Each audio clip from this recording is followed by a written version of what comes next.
Well, good morning. It is a Friday edition of Glenn Clark Radio. Woo! Stan was up early this morning, so he's good. He's fired up. I didn't sleep last night. I don't blame you. It's exciting times. It is an electric day, an electric week here in Baltimore. A lot to cover, obviously, but we'll be focused on the Orioles acquisition. It's Orange Friday moving forward, right? Corbin Burnes. We're doing Orange Fridays now. Yeah. I'm not opposed to it. I say that wearing my Ravens hoodie, so I guess I'm still Ravens funeral. I'm still hung up, although it's not purple. A lot to do on the program today. Stan is here, Chief Grand Poobah at Press Box. Coming up on the program, a lot of Corbin Burnes conversation. We will chat with Ben McDonald, Xavier Scruggs from MLB Network Radio. Will check in with us later. Dan Duquette is scheduled to join us this morning. Also, we will continue to discuss what this means. John Ourand from Puck, who of course was the first to report the David Rubenstein news the other night, will check in with us later on, and we'll take a brief pause this morning and talk a little football, a little Ravens with Michael Lombardi, of course, a longtime front office executive, media mogul, and the author of the book Football Done Right. He'll join us as well. So a lot to do on the program today. Quick reminder that today's show is brought to you by our friends at Toyota, and we're excited to tell you that if you think you know high school basketball, you can go to countysportzone.com where you can pick the winners and earn points to see where you stand on the leaderboard. That's only at countysportzone.com, presented by your local Toyota dealer. Stan the Fan Charles, we got together last night over on Facebook Live. And yes, we did. There's so many tentacles to the news of the Corbin Burnes acquisition that it's hard to cover all of them. I think the takeaway largely from the Orioles fan base is holy effing crap, that it's still sort of settling in that this feeling is real, tying it in to the news from earlier in the week. It's not signing a player for $100 to $300 million. It's not that, but it's being bold. It's taking a necessary step to try to say we believe that we have an opportunity to win maybe a World Series, and we would like to fortify that. And all of those are feelings that, unfortunately, this fan base hasn't felt in a very long time. Yep. So I think, like, the macro micro, in a way, as significant as the micro is, as significant as Corbin Burnes himself is, it might be that the macro is even more significant than that. Like the feeling of a franchise that's willing to do the things that are necessary in order to try to fortify a World Series There's winner. a certain gestalt to the whole thing. Sure, It's larger. It's a little bit larger than life right now, And I think the most interesting thing is that, you and I both were on the same page last night, and I think Luke was too, about this is sort of David Rubenstein. But Jim Henneman, who's been around this a lot longer than you or I, a lot longer than you. Anyone. He's of the opinion this must have been in place before the sale. And, again, I think you and I discussed it off the air a few minutes ago. It's something that Rubenstein checked off on, but it's not so out of the realm of possibility that they would have done this had the sale not just been impending any moment. Again, not knowing what Jim might know versus speculating. I don't think he knows. I think he's just. I would say it's a deep gut that he has. Is it likely that the Orioles had never called the Brewers before, and all of a sudden David Rubenstein on Tuesday, right, and then Mike calls him? I would say I doubt that that David Rubenstein walked into a room and said, I demand you get on the phone with the Brewers and find out if you can trade for Corbin Burnes. Like, I don't think that's what happened, but that would be cool if it did. My God, could you imagine? Because tomorrow he could say now I demand Mike Trout 100%. Tomorrow. Let's call and find out about Jordan Montgomery today, right? Like I don't think that's the case, but I also don't know what the line is, and the point that you and I were making off the air is no matter what, I think David Rubenstein was consulted on correct. This. Yeah. And I think that's the part of this. On Tuesday, when we had this conversation, on Wednesday, when we had a conversation, I said, I still need to see what this looks like. And as much as it's easy to say David Rubenstein is 74 years old and can't be doing this just because he wants to sit back and collect profits. That doesn't make sense. He would only seemingly want to get in if he wants to win, if he wants to have some fun at this point in his life. I still needed to see that, right? Like, I still needed to see that he was on board with what the Orioles were doing, had no interest in rocking the boat, in putting his own people in charge, some of the things that wealthy people just like to do no matter what might be working within an organization. I wouldn't know anything about that, having never been wealthy. You and I both, my friend. Like, I have never But I am the Grand Poobah. You are the Grand Poobah. Yeah. But, you're not the type that's been in position to just walk in and say, this is how we're doing things now. I don't care what you've been doing in the past, which wealthy people have a tendency to do over the years. And I just wanted to see that David Rubenstein was going to, have a press conference where he said, no, I believe in Mike Elias. Mike Elias is why I wanted to be the owner of the Baltimore Orioles. I just want to fortify what Mike Elias is doing with a little bit more money and a little bit more freedom to make moves that he would be interested in making that he thinks behoove the Baltimore Orioles. I will not be commanding him to go out and spend reckless amounts of money just for the sake of spending it. I believe in what he's doing. That's what I wanted to hear from David Rubenstein. Well, we haven't heard that yet, obviously. Yeah. He can't talk. He's tweeted about this. He'll talk once the deal is finalized, and we'll have it, we'll hear from him then. But this, to me, speaks in a way that's as similar to that as possible. I would expect we'd hear from him, because I don't know exactly how the process will be, but I think when spring training opens, he'll be down there at some point early on. He might not make a spectacle of it the first day, but I could see him being down there meeting Hyde. I'm trying to think about other new owners recently. Like, I don't know if Josh Harris met with the media before anything became official in Washington. I don't know, but yes, to your point, I'd be stunned if it's not finalized by then, if he doesn't go try to familiarize himself and just show his face and say, hey, I'm gonna be the new boss. Whatever day it is that I become the new boss, I'll be the new boss. Let me make sure I get to know you guys and you're aware of my existence and all of those things. He'll snap his fingers and lick my boots. Right, correct. This is the way it works Jordan now. Westberg. Get over here. Right? I'm David Rubenstein. Don't you know who I am? I'm worth $100 gazillion. And so you can drive me around more town. Than $4.6 billion? I think it's a little bit. I think that's what it's worth. The macro is significant. The micro is also significant. The micro is that Corbin Burnes is everything that you want in a staff leader. He's everything you want in a guy that's going to take the ball in the biggest games. He's everything that you want, and even if it's only for this year. And we talked last night about I hope that the Orioles will attempt to keep Corbin Burnes around, but the reality is he's a Scott Boras client, and I would be surprised if there was a pathway for that to be taken care of before he got to the open market at the end of the year. In this year, I think it's everything that you could possibly ask for in going out and acquiring a starting pitcher. You brought up something last night saying he's clearly the best pitcher the Orioles have had since Mike Mussina. I remember when I moved back from Durham, North Carolina, and before I had started Press Box, which took about a year and a half to 2 years to get off the ground, I started my own website. That's how I was going to stay relevant. And I remember writing a column at the time called In Search of a Horse. Okay. The Orioles really needed somebody. And the guy at that time that I wanted them to go get was John Lackey, who had been with the Sox a couple of years, but I think he was coming up on free agency.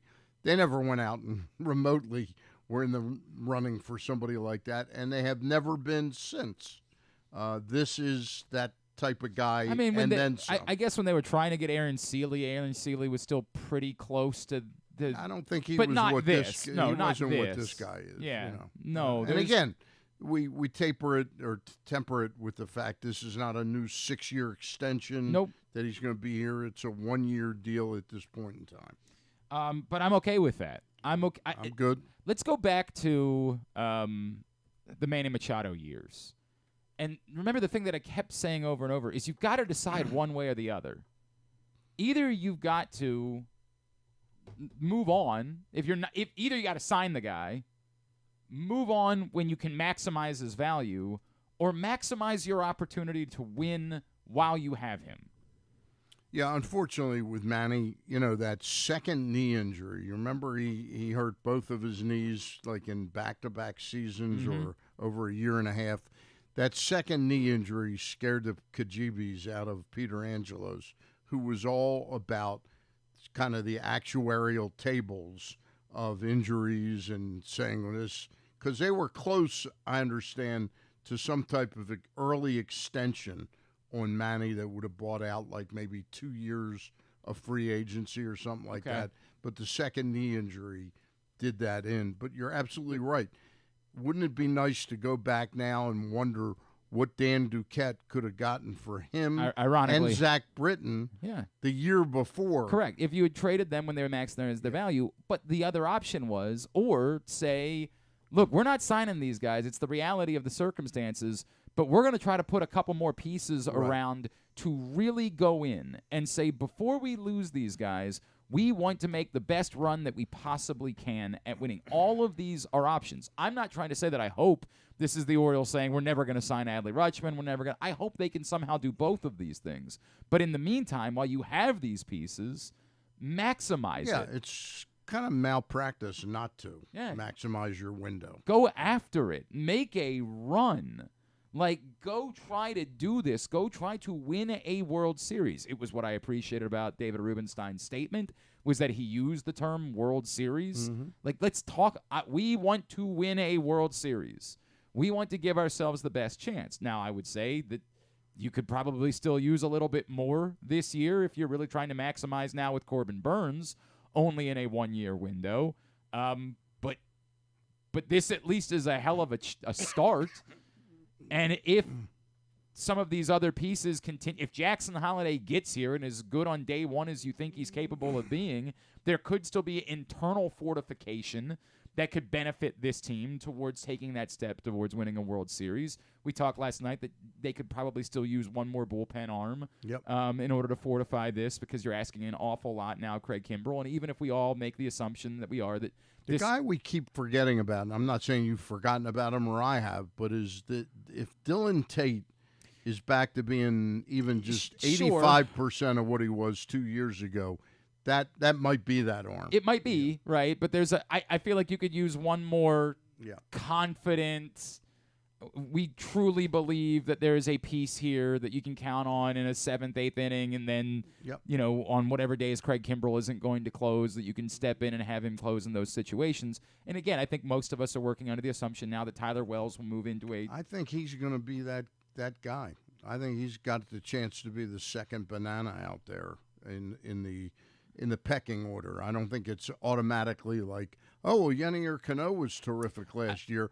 I think the reality of what Yennier Cano was still very good, much more than we thought 2 years ago. But not at that class at being, Batista's down, we got Cano. Right, correct.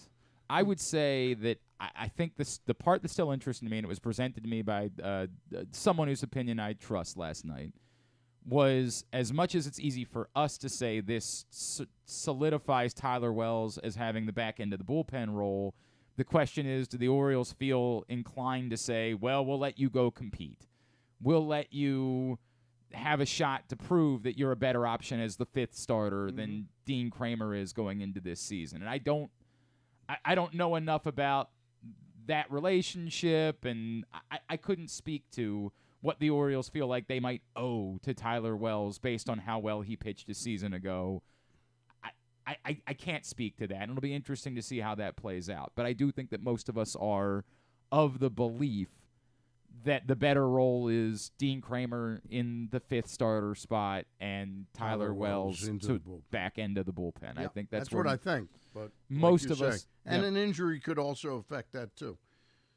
Of course, 100% an injury could affect that. But it's Corbin Burnes, man. Like, Corbin Burnes is a Baltimore Oriole. Yep. Even if it's just for 1 year. I like the sound of that. It's Corbin Burnes. Corbin Burnes is I just keep saying it to myself. Yeah. This is real. This is a thing. Did your wife awaken you last night? You didn't say. Yeah, right. You keep saying Corbin Burnes is an Oriole. Right. Well, you need to settle down, man. What are you doing? Stan, I keep coming back to. I had a conversation last night with a buddy of mine, and I said, I'm trying to remember in my lifetime, the top 3 times I've been most excited about the acquisition of a player by the Baltimore Orioles. And most recently to me was when Dan Duquette acquired Andrew Miller.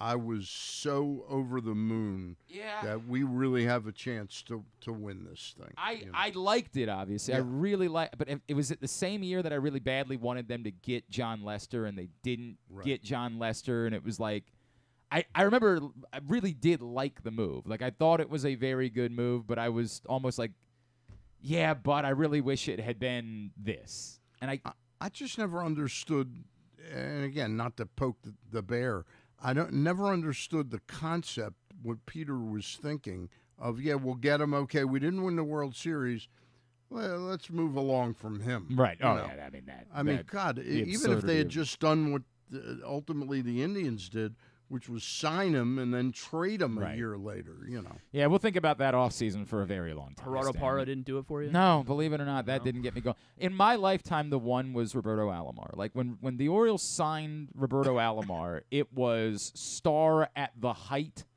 of his stardom. It was something that you just didn't I'm not old enough to have known what it felt like to acquire Frank Robinson. Yeah. I don't know, even Reggie Jackson at the time they acquired him, I'm sure was extraordinarily exciting, despite the fact that it didn't pan out the way that, you would have hoped. That just the notion of acquiring Reggie Jackson had to be That was quickly tempered by the fact that they didn't immediately sign him. Right, correct. And then they, of course, were offering him exactly what he wanted back in April. They were offering that to him in September, but they wouldn't. But free agency was its first year, and the Yankees said, "Yeah, we're good with another $10 million." So I don't know what that feeling was like. I don't know what Frank Robinson was like. But when the Orioles, Vladimir Guerrero, that was not that, not Sammy that. Sosa, not remotely, not even a little bit. I remember how it almost this. I love Buck, but Buck always had this thing about remembering what somebody was.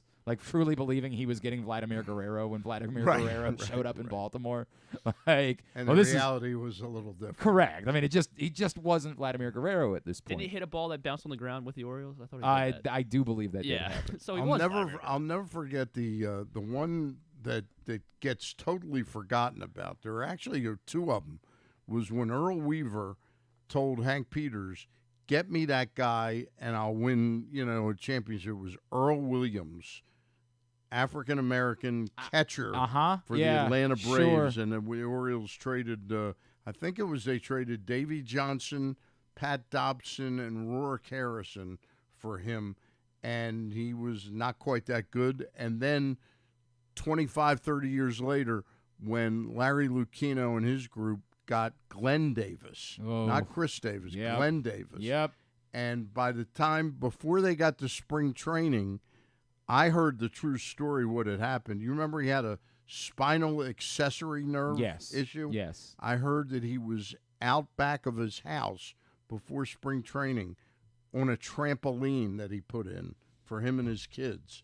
And he landed funny, and that was what did him then. Well, at least we never had to think about that trade ever again. At least that's never come up again. We only gave up Finley Harnish and Kurt Schilling. At least that's not the case. Real quick, because splits last year for Corbin Burnes against the American League. This is a conversation Stan and I were having before the show. 4-1, 3.78 ERA. So not as dominant as he was against the National League, but still good. Yeah. And I believe I'll try to pull up. Just remember, the neighborhood you pitch in is the division you're in. Yep. So he was against the Cubs, who haven't been very good the last couple of years, the Pirates, in his career against the American League. Yep. 12-2, 2.56 ERA. That's pretty good That's stuff. startling. That's pretty good.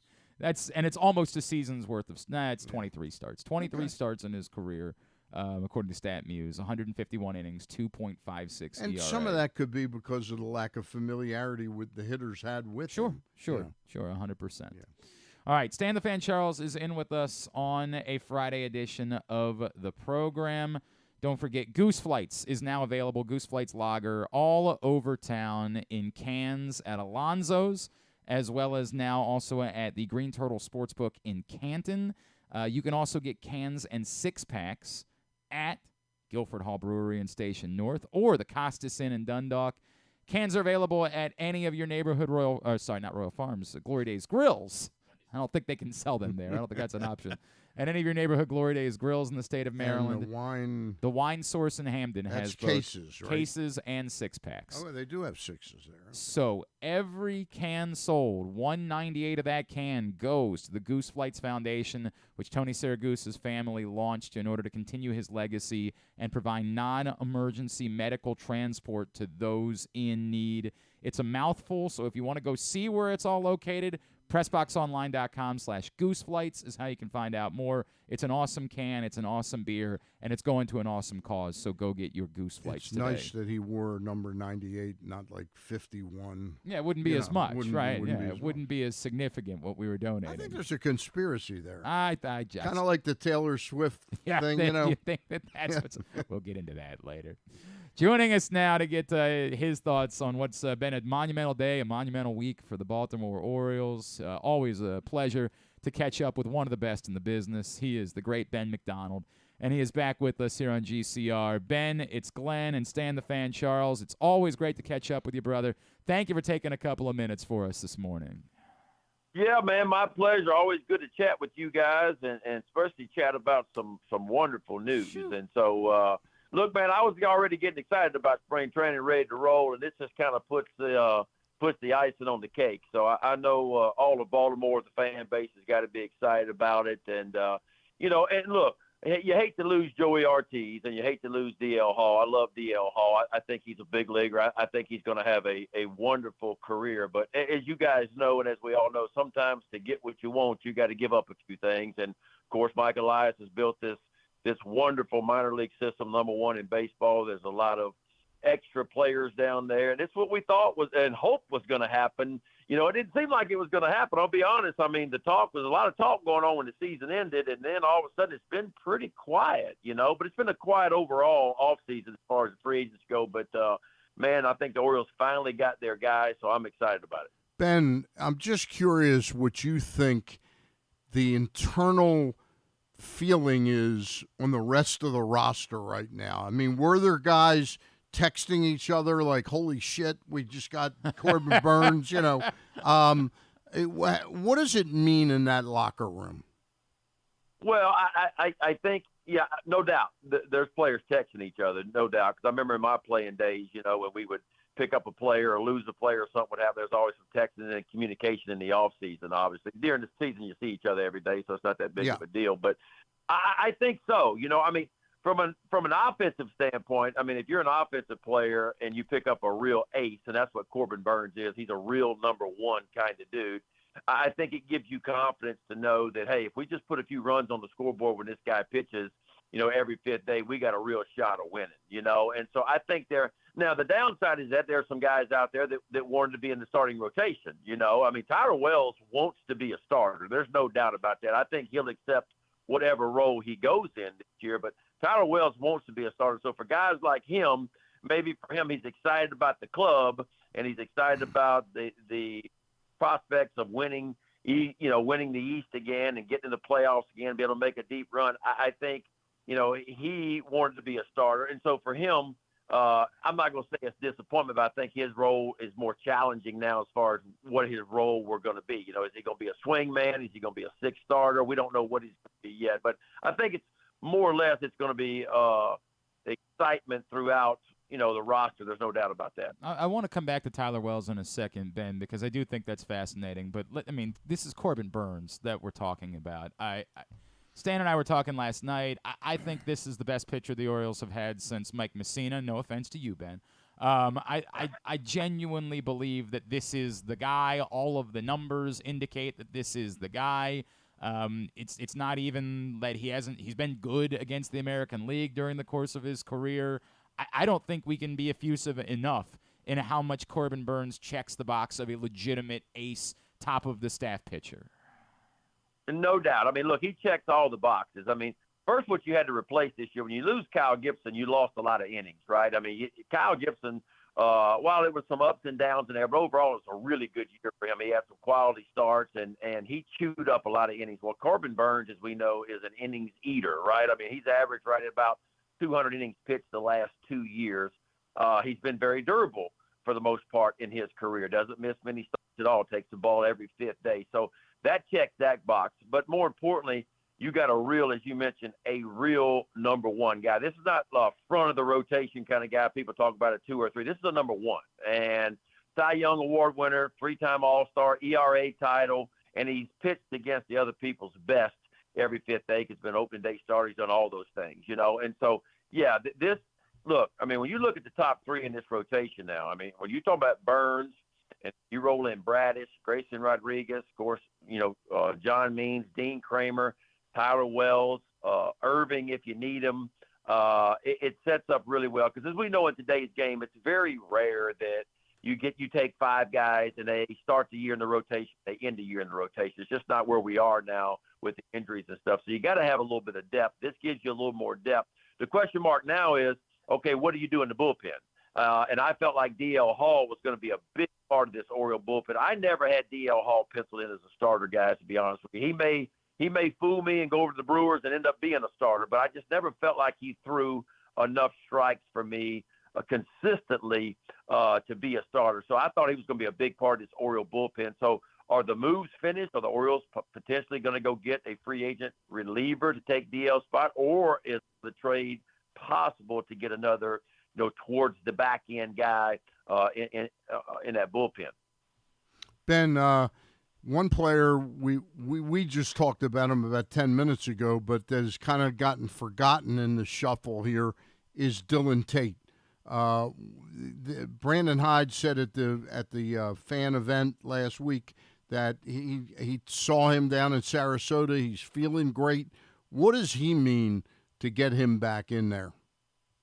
Look, I said I'm agreeing with you on that. I think the biggest piece, now that you've got Kimbrel, the biggest piece of this bullpen now is, can Dylan Tate return to the form that he had in 22? In 22, we forget how good he was in 22. And if he can return to the back end of that bullpen and play a setup type role, or even potentially close from time to time when needed, I think that's going to be a huge for the Orioles to have that kind of, because when Dylan Tate gets the changeup going with that sinking fastball, he can get left-handers out as well as he can get the right-handers out as well, you know. And so for me, going into spring training, that was the key for me for this bullpen before this trade happened, was could Dylan Tate elevate his game and get back to where he was in 22? And I'm in agreement with you on that. I think he is the biggest part of this bullpen. Now, all indications are he did not need surgery or not want him to, well, we rehab it and see if it works. If it don't work, well, we got to have surgery.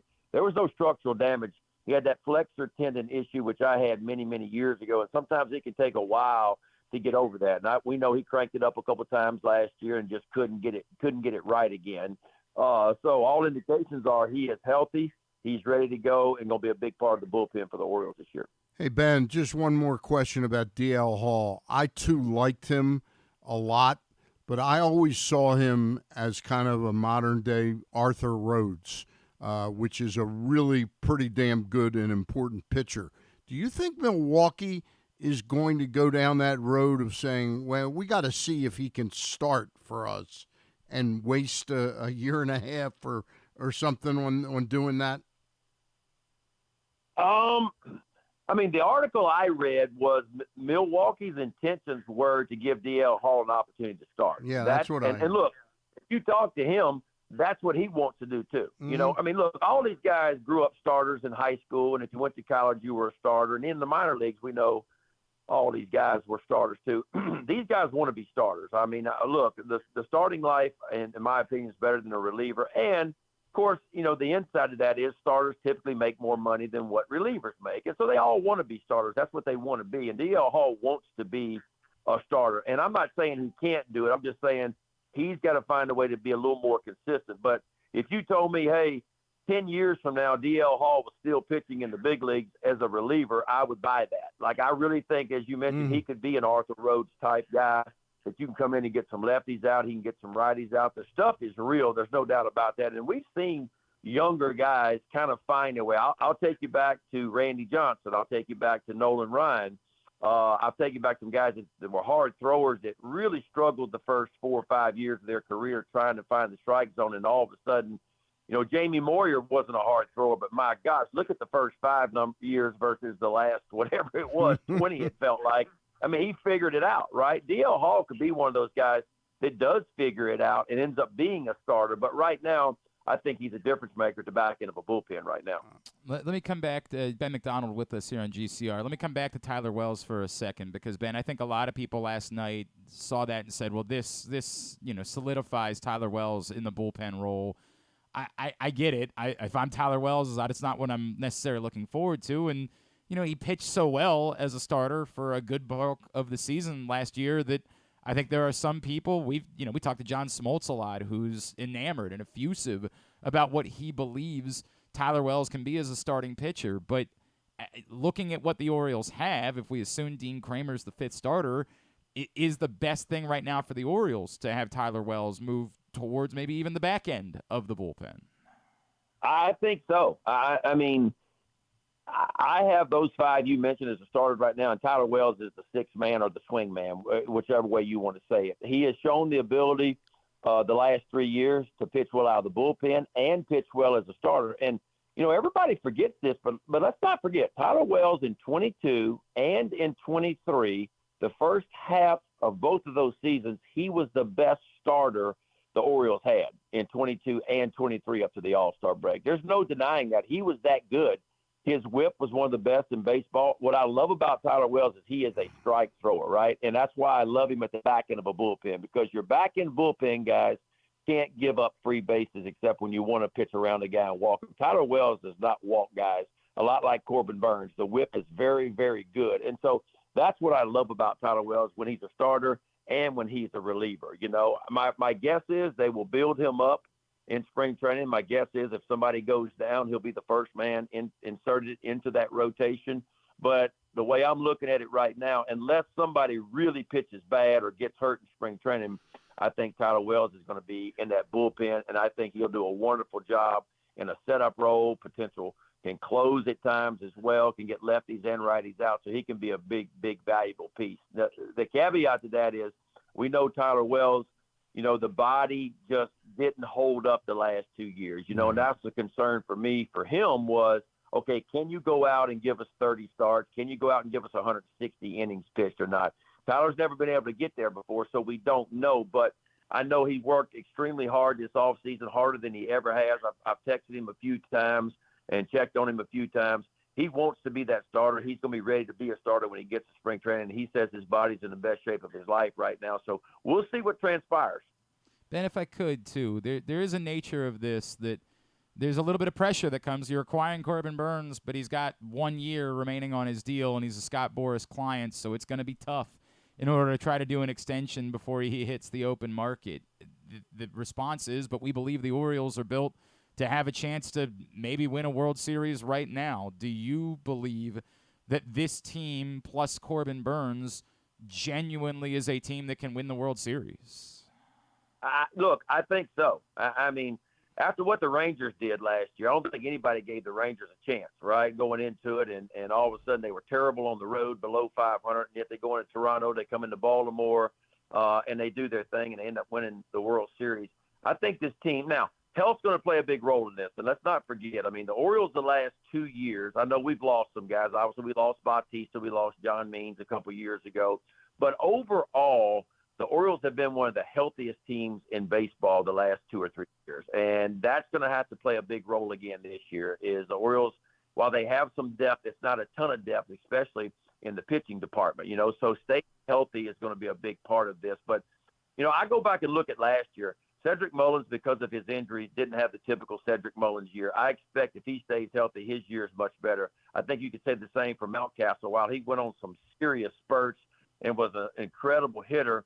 I think we expected more, but we know the injuries for him and some other things that happened kept him from having the kind of year he wanted to. I expect better years out of those guys for sure. I think Gunnar Henderson takes a step forward this year. I think Westberg takes a step forward this year. I think Rutschman was outstanding, but he'll be really good. Austin Hayes will be really good again. So Santander had another really good year. So to answer your question, I think this is a top 6 or 7 offense again in Major League Baseball with a much improved pitching staff and a year older and with some playoff experience. So, we talk about the AL East and we know about it. We get blue in the face talking about, how tough it is with the Blue Jays and the Yankees and, of course, the Red Sox and the Rays. And it's just a difficult division overall. There's no doubt about that. But I feel really good about where the Orioles are right now. They're pretty healthy overall other than the Bautista. And I think this is going to be a good year. We'll have to wait and see because, let's be honest, a lot of things went the Orioles' way last year. They found a way to win a lot of one-run games last year. They found a way to come from behind a million times last year. They led Major League Baseball hitting at runners in scoring position last year, which was a big part of their offense last year. And they stayed healthy for the most part. So a lot's got to go your way, obviously, to be there and win the last game of the year. But I think this is a team that is hungry. It's hungry to prove to everybody. Last year, you go back, it was a validation year because everybody said, the Orioles won 83 games 2 years ago, and they're going to back up and win 7. I felt like in spring training there was a vibe to say, hey, we are this good. Well, they surprised everybody. They won 101 games. But the way the season ended, I think, put a bad taste out of the players' mouth, and they're saying, hey, we want to get back. We want to prove to everybody that we can make a deep playoff run. So I'm excited about the year. I think all the pieces are in line, and the Orioles may not be done just yet. I wouldn't be shocked if we saw another reliever potentially added to the mix somewhere. Love the sounds of it. Big question, though, Ben. Do you think the broadcasting is going to be up to the level that it needs to be to, Well, I would tell you this. There were times 4 or 5 years ago we went to the ballpark going, all right, we're going to get beat tonight. The question is how bad we're going to get beat. Y'all remember those days, right? Well, now I go to the ballpark every day going, all right, whose ass are we going to whoop today? That's the way I feel about it. And I think the players are like that too. And I tell everybody, and everybody said, oh, you guys were so good last year. And I was like, it wasn't because we were good. This team was good. And, we feed off the energy of these players. And when they win, the crowd started to come back last year. And it makes our job, to be honest with you guys, a heck of a lot easier when we have a quality club and a quality product on the field. And so our job became a lot easier the last couple of years, no doubt. And it's a lot of fun watching, and we look forward to seeing you guys again real soon. At Real Ben McDonald on Twitter is how you follow him. Ben, always appreciate you, man. Thanks for hopping on with us. See you in Sarasota, Ben. I'll see y'all in spring training soon. Thanks, see you brother. soon. Ben McDonald with us here on GCR. When we come back in, we're going to find out more about David Rubenstein, the man who broke the news this week. John Ourand from now Puck News is where you find John. Will join us next. Stan the Fan is here. It's Glenn Clark Radio. Okay. It will be Glenn Clark Radio. That's a promise. We planned this out, nailed it in rehearsals. Really, got to tell you, I wish you would have seen the dress rehearsal for today's show. It was impeccable. Why bet with the big boys this football season? Instead, try your hand with the local book, Superbook Sports, this fall. Superbook Sports is the book next door. Just a dedicated team of the best odds makers in Las Vegas, making sure you get the best prices and parlays anywhere. And now, Superbook will give you a bonus of up to $250 when you sign up and wager on the same day and use the promo code GlennClark23, GLENNCLARK23. So bet with the best and use the promo code GlennClark23 this football season with Superbook Sports. Visit superbook.com for terms and conditions. Gambling problem? Call 1-800-GAMBLER. There's so much focus on sports betting these days, but I want to talk about an area that nobody wants to gamble on, where you choose to go out and spend your hard-earned dollars to eat. The Costas Inn is no gamble at all. The quality on their menu is outstanding, and the value is off the charts with a great and varied list of specials Monday through Friday. And the staples of the menu, whether it's salads, burgers, fish, they're all fantastic. And I haven't even mentioned the crabs or crab cakes yet. So check out the menu for yourself at CostasInn.com. When choosing a place to dine, never gamble on the food you put in your belly. The Costas Inn at 4100 North Point Boulevard, or call 410-477-1975 for reservations and your steamed crab orders. What company has the expertise to make your home healthier by purifying your air and killing all viruses, allergens, and bacteria. A.J. Michaels, Heating and Air Conditioning in Baltimore and Annapolis, ajmichaels.com. Whether your focus is luxury and comfort, convenience and technologically advanced connectivity, or sporty performance and aggressive styling, we've got the perfect Highlander for you. Check out buyatoyota.com for deals on new Highlanders from your local Toyota dealer today. The latest edition of Pressbox is available now, and it's our very special annual Best Of issue. On the cover, we celebrate Orioles manager Brandon Hyde as our Mo Gabba Sports Person of the Year, and the Orioles as our Team of the Year, with Stan the Fan Charles and Glenn Clark sitting down with Hyde to discuss his role in creating the culture that defined the Orioles' magic season. Also inside, we recognize the top people, performances, and moments of 2023. Pressbox is available for free at over 500 area locations, including 60 Royal Farm stores, and you can always find the entire edition as well as the best daily coverage of the Ravens, Terps, and O's at PressBoxOnline.com. Hey Ravens fans, looking for the perfect new game day brew? Get a Guilford, Baltimore's finest craft beer during the next home game at the Bank. That's not all. Gather your flock next home game and check out Guilford Hall Brewery's brand new bar, the Gilly Nest, located near Section 505. No tickets? No problem. Enjoy all Ravens games all season long at our restaurant and brewery in Station North. Guilford Hall Brewery, European tradition, Baltimore charm. Contrary to what some people believe, I actually like this guy when he sleeps. Glenn Clark, talking sports. All right, back in here on GCR as we continue along a Friday edition of the program. Griffin, don't forget to confirm the pronunciation, please. Thank you. Appreciate that. Something I should have said off the air, but it is what it is. That's the way we do things sometimes. Stan, you've ended up doing like 100 shows this week. This has been an awfully busy week for Stan the Fan. Yeah, we Charles. did the Ross Grimsley was back from the Orioles cruise, the baseball cruise, and he and Luke and I got together on Monday. Eric Garfield and I got together yesterday at about 3:30. We got that up on the video board on PressBoxOnline.com, talking about the 23 draft. Yep. Kind of digging into that, and then you and I and Luke got together. That's great grammar, isn't it? You and I and Luke. It counts, right? The three of us got together. Couple times yesterday. Yeah. We got together and did a couple of shows. So you can find all of those at Facebook.com/PressBoxSports, YouTube.com/PressBoxOnline, or PressBoxOnline.com/video. And the Fan Variety Hour is always brought to you by Superbook Sports, A.J. Michaels Heating and Air Conditioning, and the Costas-Inn. Love that. Where you can get Goose Flight's lager. Sure can.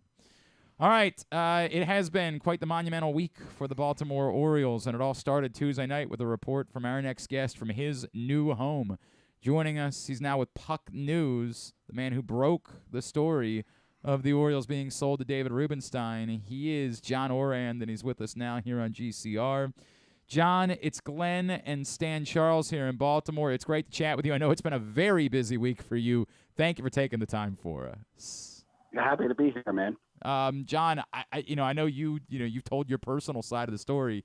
It's kind of wild that this ends up being a story that you break, right? But can you kind of take me through, when did you start to know, hey, something's here? Did it all come together on Tuesday, or was this building for a couple of days that there was something happening and you were on top of it? It's funny. This was my first week at Puck News. I worked at Sports Business Journal for about 18 years, and I took 4 weeks off of vacation, and I tried to not plug in. And on Monday, my very first day at Puck, on Monday afternoon, I had a source call me and say, "Hey, there's some smoke over here." And I spent all of Monday afternoon trying to chase this and ran into a ton of dead ends. And then finally on Tuesday morning, I ended up getting some confirmation on it, and ended up writing the story, and it broke on Tuesday, which I think was a few days, maybe a week or so before the team and the league actually wanted to get that out. So it was a pretty pleased with that. John, in Baltimore, we've heard a couple varying stories that Mrs. Angelos was the driving force that pushed this to happen now. I've also heard stories that the Orioles' cash situation, because I don't think it's addressed enough by local media here. They like to use the word miserly about John Angelos. he didn't have Dad's checkbook. So was some of this driven by an urgency around cash needed to really run the club properly? I didn't actually get that sense. I'm not too well versed within that. I was much more involved with the actual deal terms and how that came out. But I can tell you that if you just look at John Angelos' own words, during when was it, last August, during the interview that he gave to the New York Times, he talked about how he wasn't going to afford to re-sign some of these great young players in a couple of years, and so that does speak to some of the cash issues that they have, especially when you look at what the Dodgers are doing and what the Yankees historically have always done in terms of paying players. John Ourand is with us from Puck News here on GCR. John, how much do we know about David? There is a sense within Baltimore, as I'm sure you, again, said you've acknowledged that you grew up, you rooted for the Orioles. I'm sure you feel a lot of what Orioles fans have felt in the last 24 hours, which is, boy, David Rubenstein shows up, and 2 days later they go out and they acquire Corbin Burnes. Like, it really is a brand new day. Is this maybe the declaration that David Rubenstein intends to not just try to be here to maximize profits, and yet like he might really want to be the owner of a baseball team that goes out and wins and tries to compete and prioritizes that? Yeah, I'm a DC native, and I grew up without a team, so the Orioles have always been my team. And so I have a feeling as a fan of not the elation that I'm seeing through my social feeds and from friends that live in and around in Baltimore.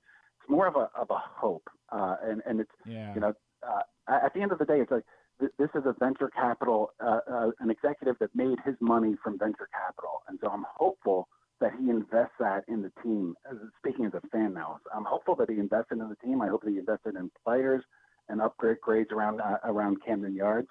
My fear is that venture capital is rarely something that comes in, and that they want profits. They don't necessarily make huge investments.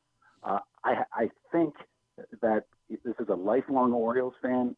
He's a little bit older, and this is a passion project. So if I was to make a bet, I think he's going to want to really invest in the team and try to win and create what they created down in Houston. I'm kind of fascinated by the involvement of Michael Bloomberg, who I would like to think is probably a lifelong, even though his identification with Hopkins and spending time here, he's got to be a lifelong Yankee fan, I would think. You would think. Do you think this is just window dressing that he's part of this, or might he really loan some real revenue in here or capital into this venture? By the way, if I can brag for a second, one of the best parts about breaking this story, knowing that Bloomberg was in the one of the owners, and he has Bloomberg News as well. So it's a great point. I love putting that out. You did one up. I'm glad I asked the question. The actual owner of the team, right? Yeah, that's not bad. Can I pat myself on the back? Yes. Look, it's never a bad idea to have another billionaire getting involved with the team, and I don't think you can look at them to really fund a ton, but it's never a bad idea. What I'm most excited about, speaking again as a fan here, is Cal Ripken's involvement. I just think that is something that you're seeing as a trend really across sports, where you get some local celebrities, and who is more identified with the Orioles today than Cal Ripken, and getting him almost as an ambassador to help bring people back to Camden Yards and to help sort of get excitement going around the team, beyond the players on the field, is something that I think is going to really work. And I think, you're seeing it. I know Magic Johnson's not from DC, but you're seeing it with the Commanders. Like, he's part of the ownership group there, and he's been very vocal about the team and the way forward with it. And I think that's what we can expect with Cal Ripken. John, do we know anything yet about, you mentioned originally we had to figure out what the Masson side of this was. There's been some reporting since then that perhaps Masson could still be sold and Ted Leonsis could be involved with that. Like, do we have a feel for the Masson side of this transaction? Yeah, I'm trying to figure that out. I don't have stark answers for you. what I can tell you is that you have a bunch of billionaires that committed $1.7 billion for this team. It's unfathomable to me to think that they would have committed that much money to buy a team without some sort of resolution about Masson. What that resolution is, I don't know, but I would expect that you'll see some sort of resolution with that, and then you'll see the Nationals sold probably within the year, I would think. John, I've got one other question to this. I'm not sure you were aware of John's efforts to negotiate into the lease deal this area around the ballpark to redevelop to make it like Battery Park in Atlanta. But I'm wondering what you think with the connections that a David Rubenstein and a Michael Bloomberg and Kurt Schmoke have. Do you see this, or is it worth looking into for you about that? If they have a vision for what can be done to enlarge the footprint of the baseball entity in Baltimore, downtown Baltimore? Yeah, again, if you take a look at the trends throughout sports, that's where it's headed to create what you described in Atlanta. Here in D.C., Ted Leonsis is taking the Wizards and Capitals outside of the city into Virginia so he can create that same sort of entertainment area around a new stadium there as well. What Mark Cuban sold part of sold his stake in the Dallas Mavericks, and what he said on Twitter was like the way for teams to grow is no longer from media revenue, which is the way they've grown for the last 2 decades. It's from real estate and entertainment, and that's where he doesn't have a lot of interest in that or knowledge about how to grow there. So you can take a look at Camden Yards, and that's I would think that would be something that they would look in order to make back some of their $1.7 billion. John Ourand, first of all, congratulations. Yep. I think that goes without. It's a hell of a way to start the new gig, obviously, and a really cool thing for you. But I've always enjoyed your work, and I guess let me give you a second to plug what it is that you're going to be doing at Puck News now. Puck News, I'm going to be doing pretty much the same thing. The Puck News is in Hollywood. It's in D.C., and they're trying to start a sports business. And so I will be covering the business of sports with a heavy focus on media, because that's what I did at Sports Business Journal. And so getting this Oriole one, being a lifelong fan of the team, that was I couldn't have scripted this any better. Yeah, I love the Bloomberg scoop. Yeah, literally beat the guy. That was great. Beat the guy. You got to beat if you want to beat the man. You got to beat the man who beats the man. Exactly right.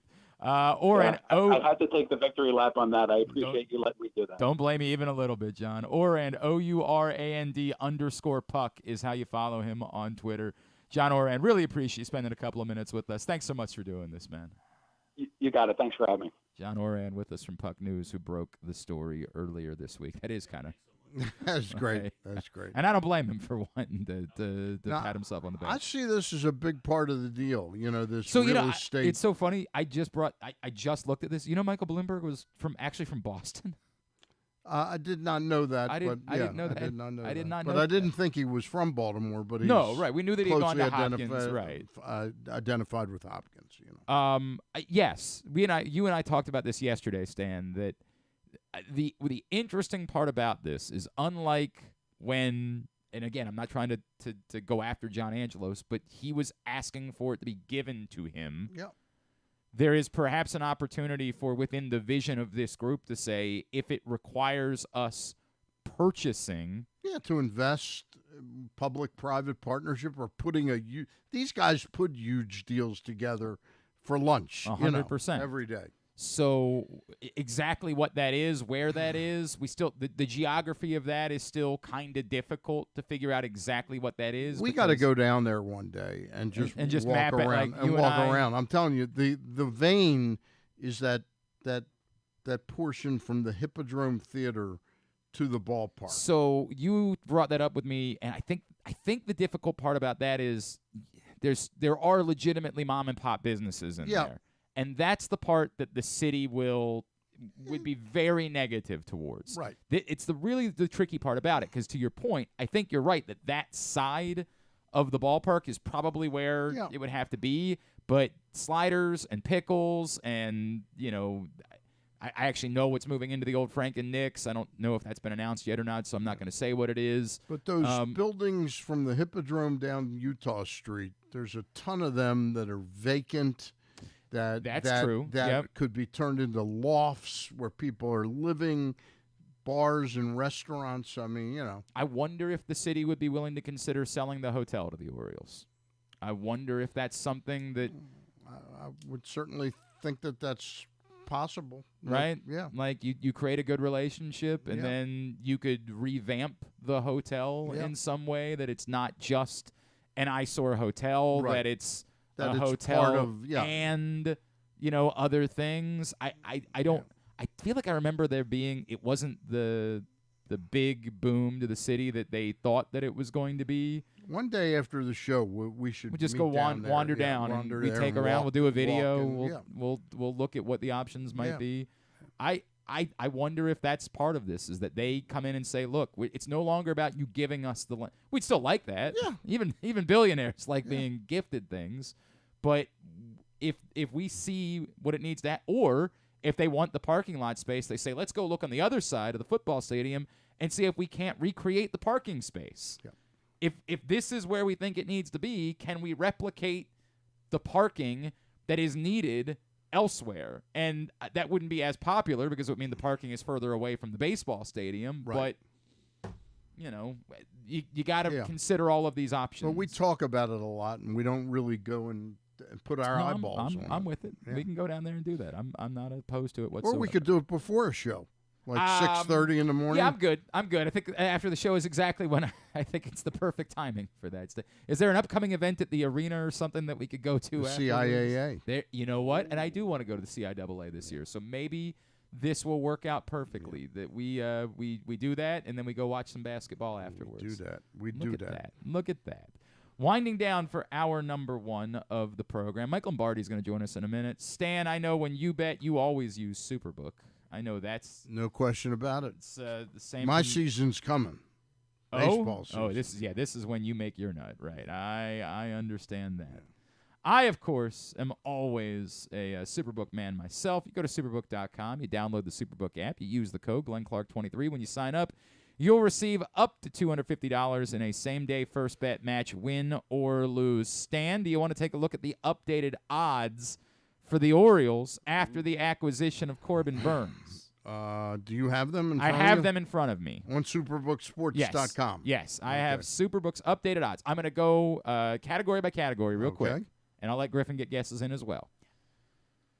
Corbin, one of the futures that you can bet at Superbook is the pitcher that finishes the regular season in all of baseball with the most wins. How many down the list do you think where on the list, by number, do you think Corbin Burnes is, and what are his odds? I would think he's number 3 or 4. Wow. I was going to say 20-1 and maybe like 7th, 8th. So you both got half of it right. Okay. 20-1 are the odds. Boom. And he's 4th. Oh, wow. Fourth. Okay. He's 4th. Who's won? Who's Garrett Cole? won? Garrett Cole, Spencer Strider, Max Fried are the top 3, 14, 16, and 18-1. Then Burnes is actually tied with Yamamoto with 20-1 odds as being 4th on the list. To win the American League pennant. Again, where are the Orioles on the list, and what are the odds? The entirety of winning the whole, not just the AL East, the American League. The American League pennant. You can bet that I right would now. say they are. I would say they're still 3rd behind Texas and Houston. Okay. At 5-1. I was also going to say 3rd, and I don't know, 6-1. They are 475-1. Wait. Yeah, plus 4.75. Okay. Right. Yeah, like like close to 5 plus to 1. 475 is what they are. Okay. Tied for first With Houston and the Yankees. and the Yankees. The Astros, the Yankees, the Orioles, all plus 475. The Rangers 6-1, and then to win the World Series. I would say we're definitely in third or fourth range. Guess the odds. 12-1. 12-1. Griffin, guess the odds. Griffin says we're fifth, and guess. No, he's got to talk to Mike Lombardi. Right. Maybe we can get Mike's guess. Yeah, right. Well, he is a gambling man, obviously, out in Vegas with VSiN. Tied for third with the Yankees and the Astros, much like in the American League, 10-1. 10-1 to win the World Series. 10-1 to win the World Series. So if any of those numbers, what are the Dodgers? I'm just curious. The Dodgers are the favorite at plus 350. Okay, plus 350 as the favorite. But the Orioles now tied with the Astros and the Yankees, 10-1 to win the World Series. What's the over/under? Do they have the win totals out yet? Not at Superbook. I'm sure there's somewhere that they find it, but Superbook does not. I wonder if the PECOTA numbers. You know, in fairness to them, there's so many significant free agents out there. Correct. Still, right? That's a great Cody point. Bellinger, Jordan Montgomery, Blake Snell. Yep, 100%. So you can go bet those right now when you sign up at Superbook. Use the code GlennClark23 or StanCharles23 when you sign up, and you'll receive up to $250 in a same-day first bet match, win or lose. All right, mention our next guest. Of course, you know him with VSiN, among other places in the media world. Before that, an outstanding executive in football, a 3-time Super Bowl champion, and the author of the new book, Football Done Right, which you see right there and is available wherever you find books, including at Amazon, and we'll link it up. He is Michael Lombardi, and he's back with us now here on GCR. Michael, it's Glenn and Stan the Fan Charles. It's great to chat with you as always. Thank you for taking the time for us this morning. No, thank you. I appreciate it, Glenn. Thank you, Stan. I know you're a VSiN guy. Like, I don't know how much you're paying. You think it's worth maybe getting in some Orioles future bets for the World Series now after they acquired Corbin Burnes? I don't know enough about baseball. Right. Look, it's barely I could keep my hands full on football, let alone baseball. I mean, I admire the guys that do it for a living. That do every single sport. That's just not me. I mean, I'm pretty much wrapped into football all the time. I get it. And and so I just kind of enjoy that. Michael, and we're going to talk about the book, obviously. You and I have talked about it before. I really enjoyed it, but I just want to get your thoughts on the demise of the Ravens, if you felt like they panicked, and big picture, is it the end of the world? Do you feel like there's a likelihood that they can be right back in the same position a year from now and maybe better for it? Well, I mean, I think certainly you can't dismiss them. They've got so good, they got the MVP of the league who plays quarterback. So, I think there's no question that can always put them back in there. It's going to be the challenge for Zach Orr to duplicate what Mike McDonald did. I think Mike McDonald did an incredible job. We saw in Philadelphia, they lost 2 coordinators to head coaching positions last year, and their team wasn't the same when they both left. That's fair. Zach Orr, having only coached in the NFL for 3 years, has got a huge challenge ahead of him to replace a really good coach who, if you watch the defensive scheme, and I think this is what was appealing to John Schneider and the Seattle Seahawks, was their talent level on defense is good, certainly, but he was able to get guys like Van Noy and Clowney off the street. Clowney had 9.5 sacks, 19 quarterback hits. Van Noy had 9 sacks, 9 quarterback hits. And, they kind of made it all work together. So Zach Orr's got his work cut out for him. And then I think, to me, you're right. They panicked. I mean, I don't know why they only ran the ball 16 times. I don't know what they felt like they saw on the tape to want to throw it. They went unbalanced on one run. They got 15 yards out of Lamar on a quarterback run on 4th down. Then they came back, repeated the play out of a normal formation to the running back, to Bradley, and he got 15 yards, and then we never saw that play again. So, yeah, I think that clearly Steve Spagnuolo had their number offensively, and it seemed to me that they were in a rush to win the game as opposed to just playing the game. I'm just curious, the players you alluded to, Clowney and Queen, how many do you think the Ravens are going to lose directly to the Seattle Seahawks? Well, I think a lot of it's going to come down to, how John Schneider wants to build the team, right? And, Clowney certainly with 9.5 sacks and 19 quarterback pressures, he played well. I'm not sure he can pass everybody's physical because he's kind of had up and down. He was better last year for Cleveland. 2 years ago, he wasn't this guy. But this year he was really good. He got back to being, wow, he was clowny, you know. I don't know about Van Noy. Van Noy was on the street all spring, right. all summer, and they took him off the Pat McAfee show, and he did a really good job. And I think somebody would be smart to sign him. And a lot of it's going to be with the contract. I think what more of Seattle, Stan, is Seattle looks at the Ravens and say, we have some really good players. McDonald's going to make our players better, as opposed to thinking they're just going to raid the Raiders. Okay. To raid the Ravens.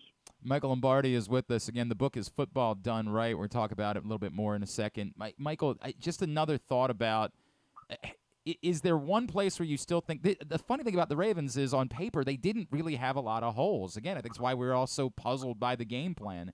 Is there still an area where you think they need to be better to try to overcome the Kansas City Chiefs, or is it just try to stay the course as much as possible, don't get particularly weaker, and have a better strategy if you end up running them into the playoffs again next year? Well, I think they got to get better in the offensive line. I mean, I don't think there's any question about that. I mean, Ronnie Stanley's the second highest paid player on the team. Yeah. And since 2020, he's only played in 31 games. He missed 4 last year, 6 the year before, and 16 and 10 in the past 2 years. I mean, they got to get better. They got to get better with Morgan Moses and Stanley at their tackle position. I think there's no question about that. And that's going to be the challenge. And, John Simpson's a guy they picked up off the street. They're going to have to continue to improve that offensive line, because when you watch the tape, I mean, they were not playing well. They got pushed around a little bit. And they're going to have to repair the defensive line, because they're going to lose two of the big rush guys, that they had there that got 18 sacks between the two of them. And then they're going to lose, the Justin, I can't say his last name, but he's going to be a free agent. Yeah, and he's going to get a lot of money. Do you not think that they're just going to – you don't think they're just going to tag Matabike? They could, depending on their salary cap. I think a lot of that is how many moves can you make. I'm sure they want him back. There's no question he's a good player. They drafted him. He's a third rounder. They're going to want to keep him. I have no doubt about that. But I haven't studied their cap yet to really know how that's all going to work into it. And it's just not about one player. It's about how does this affect somebody else. I know they redid the Michael Pierce's contract, so they've got him under it. But I mean, when you look at Michael Pierce could be a really good player. I just wonder if he's ever going to get in complete shape to be that kind of player. Yeah, I actually thought he had a hell of a season this year too. Honestly, he did. Boy, he is big. There was in the Texans game, there was a video of a play where he was actually running with C.J. Stroud, and you're like, how? Yeah, I mean, can you imagine how good he would be? I don't know what they put his weight as. Yeah. But I mean, if you did a September pitcher and a November, December pitcher. Yeah, it looks pretty big. Can I just presenting to you, because you say you don't know the salary cap situation. Ronnie Stanley's cap hit next year is $26 million. His dead cap number is 17.8. That to me smells like you got to try to restructure. You can't just move on. Can you take $18 million worth of dead cap space just to get $8 million worth of savings? Well, here's the problem, right? Here's your issue, right? If you go to the kid and say, I want you to take a pay cut, I want to put all the money more in incentives so that you're playing all the games, what's his motivation to do that? He just says, go ahead and release me, right? Yeah. I know you're not going to. Go ahead and release me. Yeah. I mean, so he has no real motivation to work with you. He's not going to sit there and say, I'm sorry I've missed games. They paid him. And I agree with you. It would be a lot easier if you could find a way to say, okay, Ronnie, look, here's where you are. You're the second highest paid player on our team. You're injured quite a bit. You've played in, since 20, you've only played in 31 games. We'll give you all the money back, but you're going to have to play to earn it. Now, if he's willing to do that, that's great. If he's not, he's going to call your bluff and say, you cut me. Go ahead. Now, when they do that, right, the reality here becomes, can he get that deal in the open market? Is someone willing to pay Ronnie Stanley what they're willing to pay him? And that's where the Ravens gain an advantage, because I'm not sure somebody's going to pay that to a player who's missed 31 games, who's only played in 31 games over the last 4 years. Mike, I wanted to ask you a question, and I'm not naive about this. I understand there's a little bit of difference between Ozzie Newsome's age when it happened and John Harbaugh's age right now. But there's a lot of people here in town that think that Steve Bisciotti has made a huge mistake here in not holding on to McDonald and sort of giving a finality to John Harbaugh like hey, you got 2 or 3 more years. I'm paying this guy big money to stay here the way we did with Eric DaCosta. Is that unprecedented in coaching?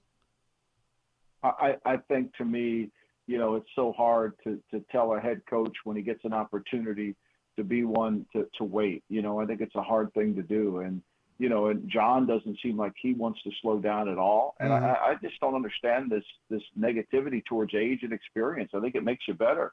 Bill Walsh said in 1975 he was a better coach at 52 than he was at 32, and he was a better coach at 42 than he was at 32. So I think you get better as it goes on. And I just think, to me, Mike McDonald could be a great coach, but he's unproven yet. And I think ultimately you're going to have to go with John. There'll be another Mike McDonald down the road. Look, they found John Harbaugh. John Harbaugh was, I hired John Harbaugh. He was a special team coach out of Indiana, and so he came in and we hired him in Philadelphia. So I think there's always a good young coach you could find. And why would you go with the unknown when you have something that's known? It's a little bit like what's going on in the NFL. The team down the road from you, Washington, decided to go with Dan Quinn, 1 game over 500, lost the Super Bowl, and passed up on Mike Vrabel, who's been a proven winner everywhere he's been, and of course Bill Belichick, who's got 6 Super Bowls. By the way, that's fascinating to me that Mike Vrabel didn't end up getting the job in this cycle. Like, I love Mike No, Vrabel. it's really not. It's okay. really not. Because here's what happens. You have to understand the NFL is now shifted to collaboration, right? And you guys live close to Washington. You understand this as much as anybody. They want a collaborative effort. Everybody wants to be involved. We're all going to work together. We're all going to sing Kumbaya. We're going to go to Dairy Queen after the game. Nobody wants a strong personality as their head coach because people are intimidated. It's a guard your desk mentality. They don't want that. They would rather have the continuity without the change. They feel like they're doing well, even though they're not doing well. I mean, this franchise in Washington has been a disaster, and yet they're going to keep the basic infrastructure of their team, which all Washington fans thought that they were going to change when Josh came in. They thought they were going to change. He hasn't really changed anything. He's hired a new general manager and he's hired a new coach, which usually happens everywhere. But to me, that building needed a cleansing. It needed a complete exorcism. And yet they chose to go with this collaborative method, which has never worked in the NFL, just for the record. It rarely works where the GM controls everything. The head coach, the 2 teams playing in the Super Bowl, have major head coaches who make every decision. Now, they get collaborative help from everybody else, but they're in charge. It's certainly an interesting way of looking at it. Obviously it explains a lot about why, your guy Bill Belichick is not coaching at the moment, which is crazy. Hey, Mike, can I revisit my question to you? Because you used the term, I don't know what I don't understand the negativity about age. I don't think the fans here are upset at John Harbaugh's age. I think it's the playoff results of 4 of the last 5 playoff games where not only have they lost, they've done almost exactly what they did last week, which is abandon what they were the regular season to be something else. And just that he got out-coached, not that he's old. I don't disagree. I think look, to me, he's 3-6 since the Super Bowl in the playoffs. That's got to sting. I'm fully aware of that, and he's got to change. And I've been saying this for 5 years, and I've been talking on death terms because if they don't put Lamar under center, if you go back and watch Lamar at Louisville, he was under center. Hell, there's coaches at Louisville that say the same thing that I'm saying. I've watched every game of Lamar. My son coached on that staff at Louisville, and they don't put him under center. They don't take advantage of the one thing that the defense has to defend, which is boots and nakeds when he's under center. This constant being in shotgun, it limits what you do. And if you're an innovative franchise, which the Ravens claim they are on cutting edge, then you have to zig when everybody else is zagging. Right. You got to be the instrument of change. I mean, think about this. They got beat by a team in Kansas City that basically all they did after they lost on Christmas Day was change who they were as an identity. Mm-hmm. That's all they did. They just changed who they were. Mahomes averaged 7 yards per attempt in the regular season. He's averaged 7 in the postseason. Here's what's happened. Pacheco averaged 14.6 rushes during the regular season. Now he's averaging 21. What they decided to do was, we're not going to hold the ball. We're going to protect our offensive line. We're not going to lose the game with our offense by turning it over. And we're going to run the football more. We're going to try to work the ball down the field. We've had 16 drives of the 40 of over 7 plays or more. We're going to play fast. We're going to get the lead. And we're going to let our defense win the game. And our defense has only given up 14.3. That's preparing yourself to win playoff games. Yeah. And I just don't think sometimes in Baltimore that they played that. I keep saying, why don't they put this guy under center and let him have the ability to move around and play some structured football? But to the point, you're saying you still wouldn't throw the baby out with the bathwater. You're acknowledging they've got to be better in the playoffs, but you wouldn't have moved on from John Harbaugh and – what's been a very functional organization just because of it. No, I wouldn't. And I would really have hard conversations with John. I would have them. I would think, John, look, we got to figure out why we're losing playoff games, right? And especially we lost the playoff game, and in 2 playoff games, we've only given up 20 points. Like, what is it? You're going to blame Lamar? Is it all Lamar's fault? I mean, look, I got it. Roman's offense had no passing game. I got that. But to me, we run the ball 16 times against a team that allows 4.6 yards per carry. They were 25th in EPA on yards per rush. And we go into the game plan, we're going to fling it all over the place, running down the field routes, and no one's really open. I mean, I think there's some analysis that look, the best teams in the league do a complete analysis of why they won and why they lost. And that should propel them moving forward. And I think that's what John has to have an honest conversation with himself about what happens come playoff time. Michael Lombardi, I told you before, fascinating. What I enjoy about Football Done Right is that for dummies like us in the sports media world, this is a very pleasant read. It's not daunting in any way. It's fun. It's a lot of different concepts within one book. Everything about it I enjoy, other than you putting Anthony Munoz higher than John Unitas on your list of the greatest players of all time. I'd like to personally fistfight you about that. But other than that, I really enjoy it. Remind everybody about how it came about and why you wanted to do the book this way. You know why it came about? Kind of happened last weekend. Okay, last weekend Fox shows us Detroit's Ford Field, where 30,000 Detroit Lion fans showed up to watch the team spend $20 for a beer and sit in uncomfortable seats to watch a game they could have watched on television at home. And why did they do that? Because they love Dan Campbell? Because they love Ford Field? No, they love the history of their team. They've been Lions fans for years. And we had an opportunity right there to talk about the great Buddy Parker, who invented nickel defense, the great Buddy Parker, who invented the 2-minute offense and the 2-minute defense, who invented the star position, which is most teams call their slot corner, okay? And the uniform of those Detroit Lions, the silver, is what the Raiders put with black to make the silver and black. It's a great franchise, and it has tremendous history with tremendous players that have played on that field in Detroit, and yet we didn't even talk about it. And this book is trying to recognize the past. How did we get here? Like, why are we here? Whose offense are we really running? Understand the history of the game.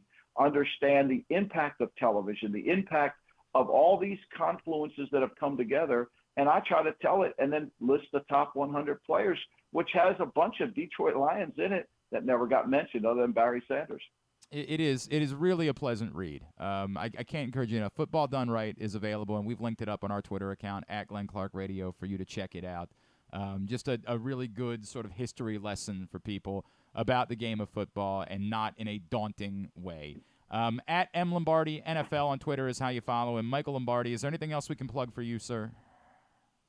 No, just in my show, The Lombardi Line on VSiN. You can watch it on DraftKings Network, and, of course, the GM Shuffle podcast, which comes out every Monday and Thursday. Get it wherever you get your favorite podcast. It's kind of it's me unfiltered, which is usually me all the time. And, that's kind of what it is. You just try to tell the truth. Mike, it's a pleasure to finally get to meet you. I'm an old friend of somebody I think you know from your Cleveland days, Bob Loeffler. Oh, the great Bob Loeffler. I haven't talked to Bob in a long time. Please send him my best. Yeah. All right. I haven't talked to him. Is he still in Tampa? No, he's here. Yep. Oh, great. Good. But, well, tell him I said hello and reach out. All right. Thank you so much. All right. Thanks, you, Michael. Michael Lombardi with us here on GCR. And I appreciate you going back and trying to reestablish your question, and I understand it. Yeah, it wasn't just an age thing. It's and also, what's the difference with what they did with John, what they didn't do with John and Mike McDonald, and what they did with Eric and I get the difference. A younger guy like that wanting to be a head coach, hard to put off. And next year, if two of your defensive players get hurt, right? And you have a down season defensively, all of a sudden the bloom is off the rose, and you're you're striking while the iron's hot. I don't know what's going to happen a year from now. I got to go take a job. I just don't know who's in that building right now that's going to have that hard conversation that Mike he talked about it as if John has to talk to himself about it. To me, that needs to be a conversation between Eric and John Harbaugh. Or Steve. And Steve, or Steve, right? Yeah, like Steve, course. we know is one of the things that I think we like most about Steve Bisciotti is that he's not a meddler. He's not someone who steps in. But I don't think, to your point, I don't think there would be anything wrong with Steve stepping in and saying, John, we got to be honest. Like, you know how much the affinity that Steve Bisciotti has for John Harbaugh is well documented. No question about it. That's why he's still the coach of the team. John Harbaugh. Yeah. And he's a good. We do have to he's also a really good coach. Yep. Playoff results obviously being what they are. Yep. The guy wins at a historic level. Steve loves John Harbaugh, but I don't think there would be anything wrong with at some point Steve saying, look, we have to openly talk about this, and we have to have this conversation, and we have to say that no matter how good things are, if this continues, we can't just keep doing this year in and year out. Yep. I think that's the reality. It's a definition of insanity. To some extent, it's almost you're right that it defines it. Yep. All right, we're going to go from one GM to another this morning. But before we do that, CountySportsZone.com is your headquarters for local high school scores, schedules, and standings across all sports. CountySportsZone.com is proudly sponsored by Toyota. Joining us now here on GCR, of course, this man, I said GM, but I believe it was Executive Vice President Baseball Operations was the correct title. He was the title. Grand Poobah of the baseball operations. operations. The Grand Poobah of the Baltimore Orioles. Want to get his thoughts on what has been obviously a monumental week for the franchise. It's always a pleasure for us to welcome back into the program Mr. Dan Duquette, who is with us now here on GCR. Dan, it's Glenn Clark. Stan the Fan Charles is with me here in studio today. Always appreciate you taking the time for us. Thanks so much for doing this. Yeah, my pleasure, guys. How are you? Good morning. Good. Dan, Good, Dan. As you'd imagine, things are going pretty well here in Baltimore this week. It's a good time. Dan, I just wonder, when you first heard the news of the sale, what was your kind of immediate reaction as someone who had been here and been a part of it for so long? Well, the Orioles have been rumored up for sale for quite a while, and the new ownership group was mentioned as having interest. I saw something from Governor Hogan 5 years ago where he recommended to Mr. Rubenstein that he purchase the club then, and Larry Hogan posted that yesterday on Twitter. I thought that was pretty interesting and informative, right? I mean, he's always been a member of the community there, and I'm sure it's something he thought about for a long time. Dan, do you feel like, I think, I say this not expecting you to take shots at anyone or start, but do you feel like the Orioles fans that say this is great because this allows for the structure that works to then be met with an additional amount of spending, and that's the perfect combination for this ball club? Do you feel like that is the potential that's ahead for the Baltimore Orioles? Yeah, well, I mean, that remains to be seen. The Orioles had a good, solid, foundation for the team when we left there, and a lot of those players have matured. And then, of course, the Orioles have added to them in recent years, and have good depth to the organization. So the organization looks like they're in a good position. I'm not of the mind that you come in and spend to make a better team. But I do think that, it looks like a real solid local ownership group that will want to reward the fans, and I'm happy for the fans.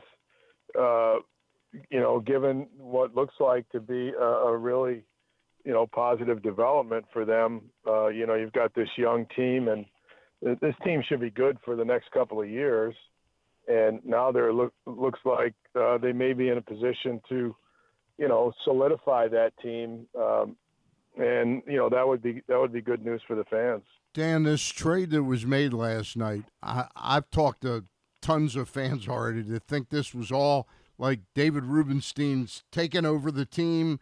Jim Henneman pumped the brakes on that for me. He said it was probably something that Mike was pretty close to before the sale was consummated. Do you have a sense of that or a feel for that? Yeah, I really don't. When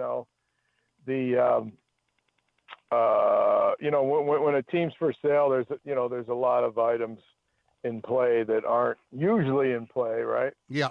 So I don't. That's a question you'd have to ask the Orioles. The Orioles were looking for additional starting pitching and a veteran starting pitching. It looks like they've accomplished that. So, that'll help solidify their rotation. Grayson Rodriguez has great stuff, but he's still early in his career. And the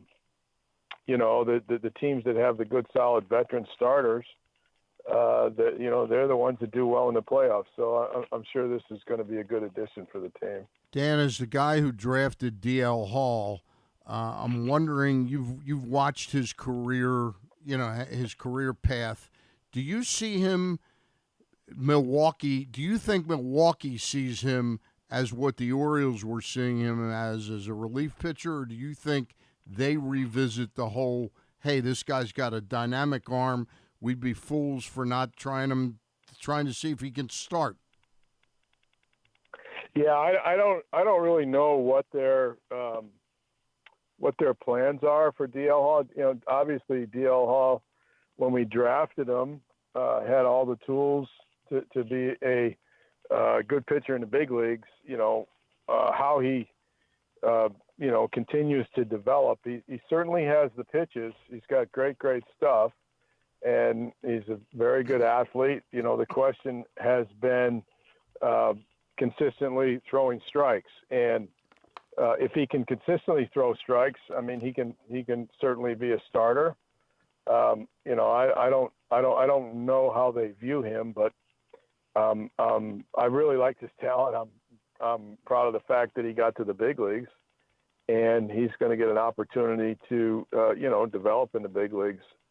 David, I mean, he's got some hellacious stuff. There's no doubt. And it'll be interesting to see how that comes along.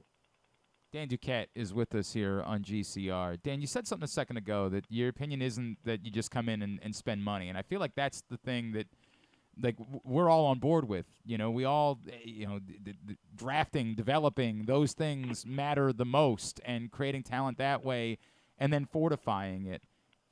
If you had the ability, like, what could the Orioles have been if you had the ability to spend a little bit more money if we go back those years? Do you feel like that can be the difference between being good, being competitive, and taking the next step towards winning a World Series? Well, I mean, if you spend it intelligently, yeah. I mean, if you have more resources to deploy and you make the right choices, yes. We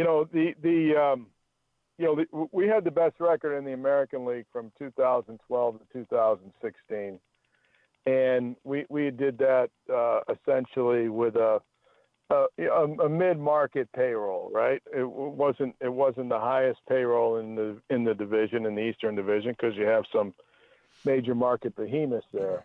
But we were able to compete as well as any clubs in the big leagues with a mid-market payroll. It depends on it depends on what you have.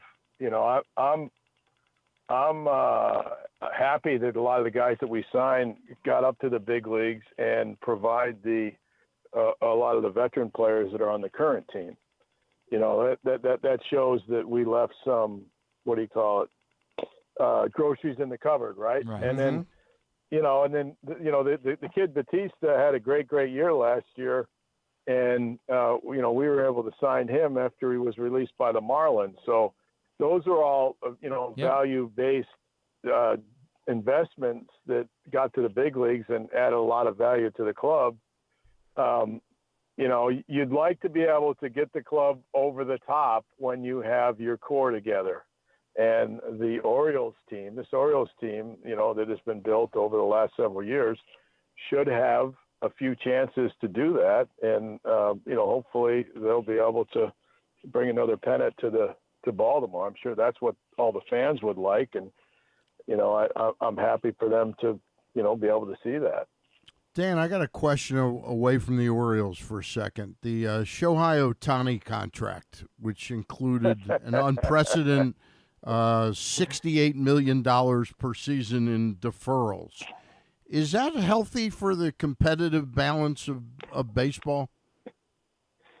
Well, I see the California Department of Revenue has taken exception to that contract. I mean, they immediately took up the cause for legislation to see if they could get a more significant portion of that contract from Ohtani while he's in L.A.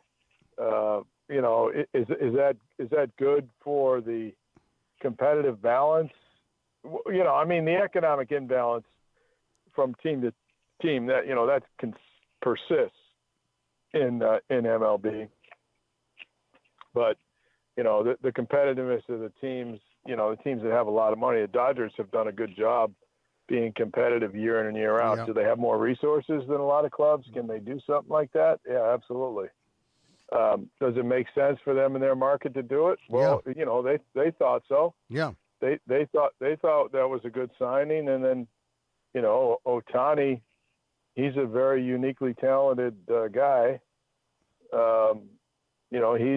He's making a bunch of money on endorsements. He doesn't need the money now, so he sourced the income later. So, is it good for competitive balance? Ohtani's got to come back from a major surgery. Yep. That he's having the second time. So, I don't know where that's going to come out. He's a uniquely talented player. If you have to write that check for $68 million and he was hurt for a lot of the time, that's not going to be a good investment. Yep. If he's healthy, it'll be good. Dan, I wonder because, as we say, you're not of the opinion just spend, but the Orioles, the move they made last night to acquire Corbin Burnes, to you, is that an example of this is the way to do it? This is how you fortify. You build a good roster, a talented roster, and then when you have that, you strike while the iron's hot. To you, is that the example of the correct move that you make if you're going to spend some? It's not even it's $15 million in 1 year to try to capitalize on what you have. Well, I think you owe it to the fans to try to have as strong a pitching staff as you can have every year, right? Yep. So that they can enjoy baseball into the summertime and into the fall. And the Orioles had a good solid foundation when we got to the playoffs. We found out that we're going to need a little bit more starting pitching depth, right? And they use the farm system. You can use the farm system to staff your major league team, or if you have a good farm system, you can use it to trade some of those players from your farm system to strengthen your team. So I think the depth the Orioles have allowed them to make the trade, and it looks to me like they've got a good core of young players, and they needed to add a veteran pitcher. So, it looks to me like it's a good step at the right time. Do you view them as having a roster that's capable of winning a World Series? Well, they won 101 games last year. They sure did. Most of them are returning. this is a good team. I mean, and hopefully they'll be in the hunt. I see them as a really strong team. I look at their other teams in the American League East, and it looks to me like the Orioles are built to be highly competitive here, for the next 5 years. Dan, I know you follow the game pretty closely. What are your thoughts about Jackson Holliday? I mean, have you seen him play much at all? Yeah, well, I've known Jackson's grandfather probably for about 40 years. Tom was a coach at Oklahoma State when I was scouting with the Brewers. And then I know his uncle David, Tom's brother, he was a recruiter, and he became a professional scout. And this is one of the best families, right? I mean, this is baseball royalty. I mean, I saw his grandfather down the Cape. He was managing the Chatham team, and he's done that for a few years. And I said, I hear your grandson's a pretty good ball player. He goes, yeah. He goes, I got to tell you, he goes, he really took off his senior year when he did some weight training. And that seemed to bring everything together for him. I mean, if you go back and look at the video of this kid, he was hitting balls when his dad was playing for the Rockies. He was hitting balls out on the field in pregame, right? And you could see at that point he had extraordinary bat to ball skills, right? He was raking, man. He's been raking since he was 3 years old. So anyway. It looks to me like he's going to have a pretty good career. Dan Duquette, what do you have going? I know you're working in consulting. Is there anything that we can plug for you? Anything you got going on that we can talk up?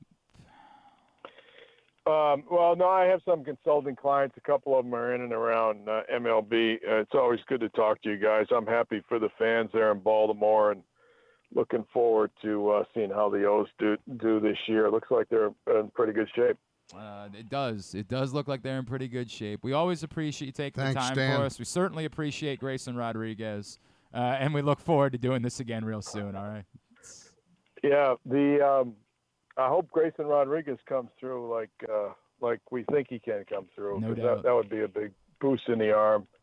And I'll tell you what, I really enjoy watching that kid Santander play too. Yeah, he's okay. He's all right. I wonder who thought of getting him. He's fun to watch, and then wait till you see the ball club when it matures. I think you'll be happy with it. I think we're awfully excited. Dan, always appreciate it. Thank you, sir. All right, thanks a lot. Take care. Dan Duquette with us here on GCR. All right, we got to get a break. Are you ducking out? Is it time for you? Stan wants to make sure. Yeah, Mike Elias is doing a press conference today. You'll be back in action on Monday with be back in action Monday with Ross and Luke. And by that point, we might have 6 more things to talk about. Who knows? It's exciting. It is very, very exciting. All right, have a great weekend, guys. Thanks for coming in and hanging out with us this morning. We come back in. Xavier Scruggs from MLB Network, MLB Network Radio is going to check in with us next. It's Glenn Clark Radio. Hungry? With 7 locations throughout Maryland, Glory Days Grill is always right around the corner. They have wings, burgers, salads, sandwiches, and drinks to satisfy everyone, as well as tons of televisions and sound delivered right to your phone. Glory Days is the best place to watch football or whatever your favorite sport is. While you're there, be sure to check out Goose Flight's Lager, named in honor of legendary Raven Tony Goose Siragusa. $2 of every can is donated to the Goose Flights Foundation. Glory Days Grill. Great food, good sports. Why bet with the big boys this football season? Instead, try your hand with the local book, Superbook Sports, this fall. Superbook Sports is the book next door. Just a dedicated team of the best odds makers in Las Vegas, making sure you get the best prices and parlays anywhere. And now, Superbook will give you a bonus of up to $250 when you sign up and wager on the same day and use the promo code GlennClark23, GLENNCLARK23. So bet with the best fast and use the promo code GlennClark23 this football season with Superbook Sports. Visit superbook.com for terms and conditions. Gambling problem? Call 1-800-GAMBLER. 6 chicken tenders made from fresh, never frozen Royal Farms world-famous chicken, a family-sized order of Western fries, honey mustard dipping sauce, and a 2-liter bottle of Dr. Pepper. It's Royal Farms' new Tucker's Tenders Meal. It's Justin Tucker's favorite, and at only $19.99, it'll be your favorite meal, too. The new Tucker's Tenders Meal, available only at Royal Farms. Now you can kick back, relax, and eat like a champion. Real fresh, real fast, Royal Farms. Gambling can be a fun and entertaining experience, but there are risks involved. If you're planning on betting on the game at the casino or on your phone or computer, know your limit, stay within it. Set a budget and a time to stop. Remember, gambling isn't a financial solution, and it doesn't mix well with alcohol or drugs. Know the risks and have a plan before you begin gambling. For free and confidential services, call 1-800-GAMBLER 24/7 or go to helpmygamblingproblem.org. Jeremy Kahn here. The ultimate sports betting experience in Maryland is at the Green Turtle Bet Park Sportsbook. Join me at either location in Canton or in Towson and place your bets in person and be a part of the action. It's the best in-class sports wagering experience, complete with the ultimate TV package, ensuring you can catch every game all day, every day. Their state-of-the-art facilities bring Las Vegas energy right here to Maryland just in time for postseason football. So visit the Green Turtle Bet Park Sportsbook in Canton and Towson and elevate your game day experience and hang out with me to bet, watch, and win at the Turtle. Hey Ravens fans, looking for the perfect new game day brew? Get a Guilford, Baltimore's finest craft beer during the next home game at the Bank. That's not all. Gather your flock next home game and check out Guilford Hall Brewery's brand new bar, the Gilly Nest, located near Section 505. No tickets? No problem. Enjoy all Ravens games all season long at our restaurant and brewery in Station North. Guilford Hall Brewery, European tradition, Baltimore charm. Coming back in here with Glenn and the other guy, Garrett, whatever his name is. You know who they are. All right, back in here on GCR. So a couple things that I think are worth pointing out. The Baltimore Sun reporting that perhaps, again, this ownership change could move a little bit quicker than typical ownership changes, and for myriad reasons, that does make sense. Like it does make sense that perhaps Major League Baseball would be inclined to try to move this along quicker than usual ownership changes. But we will have to continue to monitor that. Also this morning, John Harbaugh and Eric DeCosta meeting with the media. I got to be honest with you, you're going to be left shaking your head about a lot of it. They're not giving you any direct answers. Asked about putting the tag on Justin Madubuike, Eric DeCosta said he's not going to talk about it. Asked about Tyus Bowser, not going to talk about it. I mean, if you want the quotes, this is from Jeff Zrebeck's Twitter. Eric DeCosta declined to get into specifics on Tyus Bowser, who missed the entire season. Quote, just a tough deal for him this year, and we'll have to deal with it, unquote. So there's nothing there. Asked about tagging Justin Madubuike. Eric DeCosta said he learned it's beneficial to just not talk about certain things. Quote, we'll have all those decisions made in the coming weeks, unquote. Got it. As far as the run game in the championship game, John Harbaugh, quote, that's not a number that you want to have. That's not going to win us a game, unquote. Harbaugh said he had discussions with Todd Monken about running the ball during the game. Quote, believe it or not, it was a big part of our game plan to run the ball. We had the ball for 9 minutes in the first half, unquote. Quote, you want to run the ball against the Chiefs. We did want to run the ball. We just couldn't get to it, unquote. There are times over the years when people have accused the Ravens of abandoning the run, and I've said, well, let's go back and look at that, right? There are times where circumstances do matter. I would say that,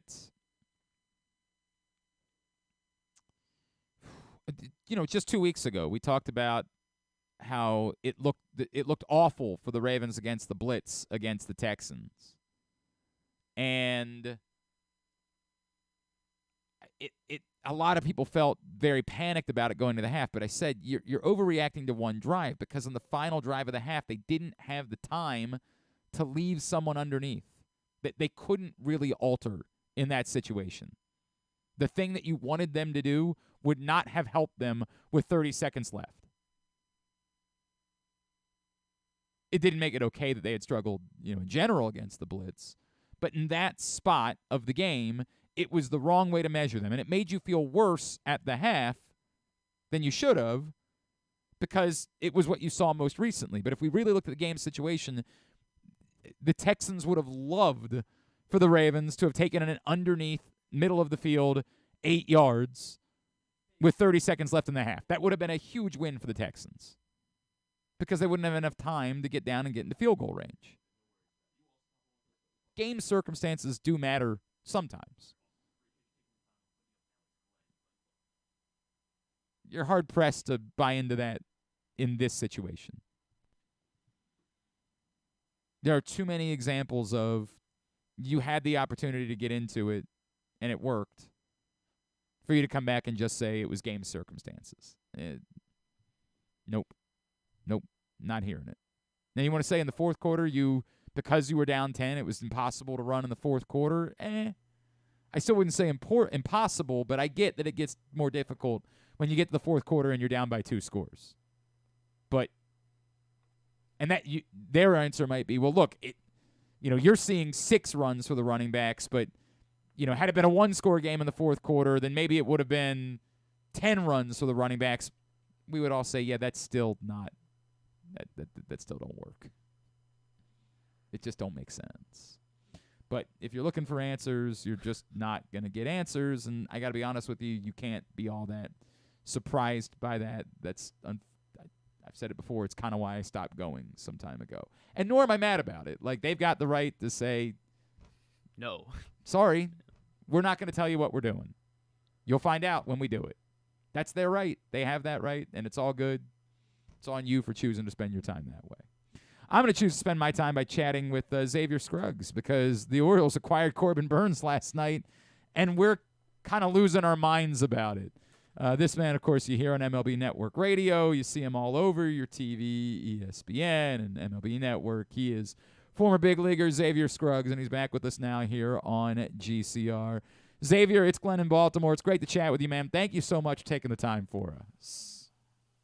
Hey, yeah, no problem at all. Happy to be on here. It's great to chat with you, and as you can imagine, we are kind of over the moon here in Baltimore about the events of the past week. Let's zero in on just Corbin Burnes specifically. The Orioles, as they were constructed, plus Corbin Burnes, are now what? They are now dominant. When I look at this roster, I think that was one of the main issues was obviously the starting pitching, whether or not they could be dominant. We know the team can be great. We know the rotation can be great, especially with Kyle Bradish and what Grayson Rodriguez and both of them did down the stretch. They were just missing that ace piece. And we kind of heard the talks as far as who they could be looking at, why they could be looking at a specific starter. But it didn't seem like it was going to come into fruition, especially knowing that one of those starters that they could be looking at would be costing money towards the salary and the roster, right? And you look at and how much they would project in spending. So I think it was just a question of whether or not they might do it. And now seeing them do it helps them become dominant, especially against other AL East teams. They already won 101 games last year. So who knows how much better they could be now with a guy like Corbin Burnes, a former Cy Young winner, at the top of the rotation. Is there any trepidation at all to you about going in on a guy for 1 year at this point, or are they so close to being capable of winning a World Series that it's worth that risk, even if, it's Scott Boras' client, you have no opportunity to sign Corbin Burnes after the season? Well, I look at they probably have an opportunity to sign him, knowing that he has an opportunity to grow with a team that couldn't be dominant for a while, specifically thinking about what they've done with young prospects and how they've developed guys at the major league level as well. Not a lot of other teams have done that and have the type of window that the Baltimore Orioles have. So I think that could be attractive to Corbin Burnes. But also I look at this is a guy that could make you go from round one of the postseason to being a World Series winning team. And I think if there's something that we've seen is, Angelos and that ownership was more towards being risk adverse. And now I think if you switch ownership, there might be that ability to say, okay, let's take on a little bit more risk to see if we can be a great team. And maybe that boosts us moving forward in the future. So I think that there's obviously a lot of factors that go into it, but also it's hard to pass up on a Corbin Burnes with the team that you already have roster constructed wise. It's almost an equation for an opportunity to win a World Series. By the way, everything you just said, Xavier, to me was sort of my initial reaction. If the Orioles are somehow able to sign Corbin Burnes long term, this could end up being one of the great trades they've ever made. But even if they don't, it's absolutely still worth it to me. He's just that good, and the team is good enough. And now I think the other side of it, what you point out, this ownership group appears to be the type of group that if something doesn't work out, they are more capable of fixing it moving forward. Hey, whatever we lost, if we lose a DL Hall and don't win a World Series with Corbin Burnes, we think we can go replace DL Hall in 2 years. We think we can make that happen, that it's still worth it. And that's why, I yes, there's risk involved, but it's absolutely risk that's worth taking. And to me, it's the idea of maximizing your potential to really do something at a time you have a nucleus that's just simply outstanding.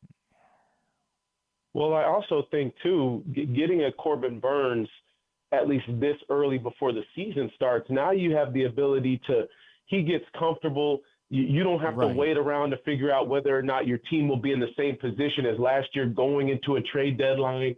Now you actually have the opportunity to say, man, we might be dominant throughout the first half of the season, and then once trade deadline comes, we have even more options to go after guys to become that much better of a roster instead of waiting around for a Corbin Burnes or a Dylan Cease or somebody like a Shane Bieber in the middle of the season. No, I thought seeing the aggressiveness is indicative to a team that's willing to take chances and willing to get better now before the season actually starts. And as a former player, that does wonders for me in my clubhouse, knowing that, okay, we have the group that we're going to be with. We're not having the question marks coming into spring training, like, man, we didn't go after guys that we really could have made this roster better. No, I think it's better for the morale of the team. And I know that's something that we can't quantify, but as a former player, I know how important it is. Xavier Scruggs is with us here on GCR. We talked about that earlier today too, Xavier. And I would go a step beyond. It's not just the acquisition of Corbin Burnes, but I would think these guys now look around too like, hey, maybe we I hate saying it out loud, but I'm going to assume that a lot of these players have said to themselves, we're probably not going to be here long term based on just, reading the tea leaves. And all of a sudden it's both things. Right. It's both there's a chance that we might be able to stay in this place and around these guys that we like, and they're doing what's necessary in order for us to try to take the next step. I would think that the morale on the team has wildly changed over the course of the last 7 days.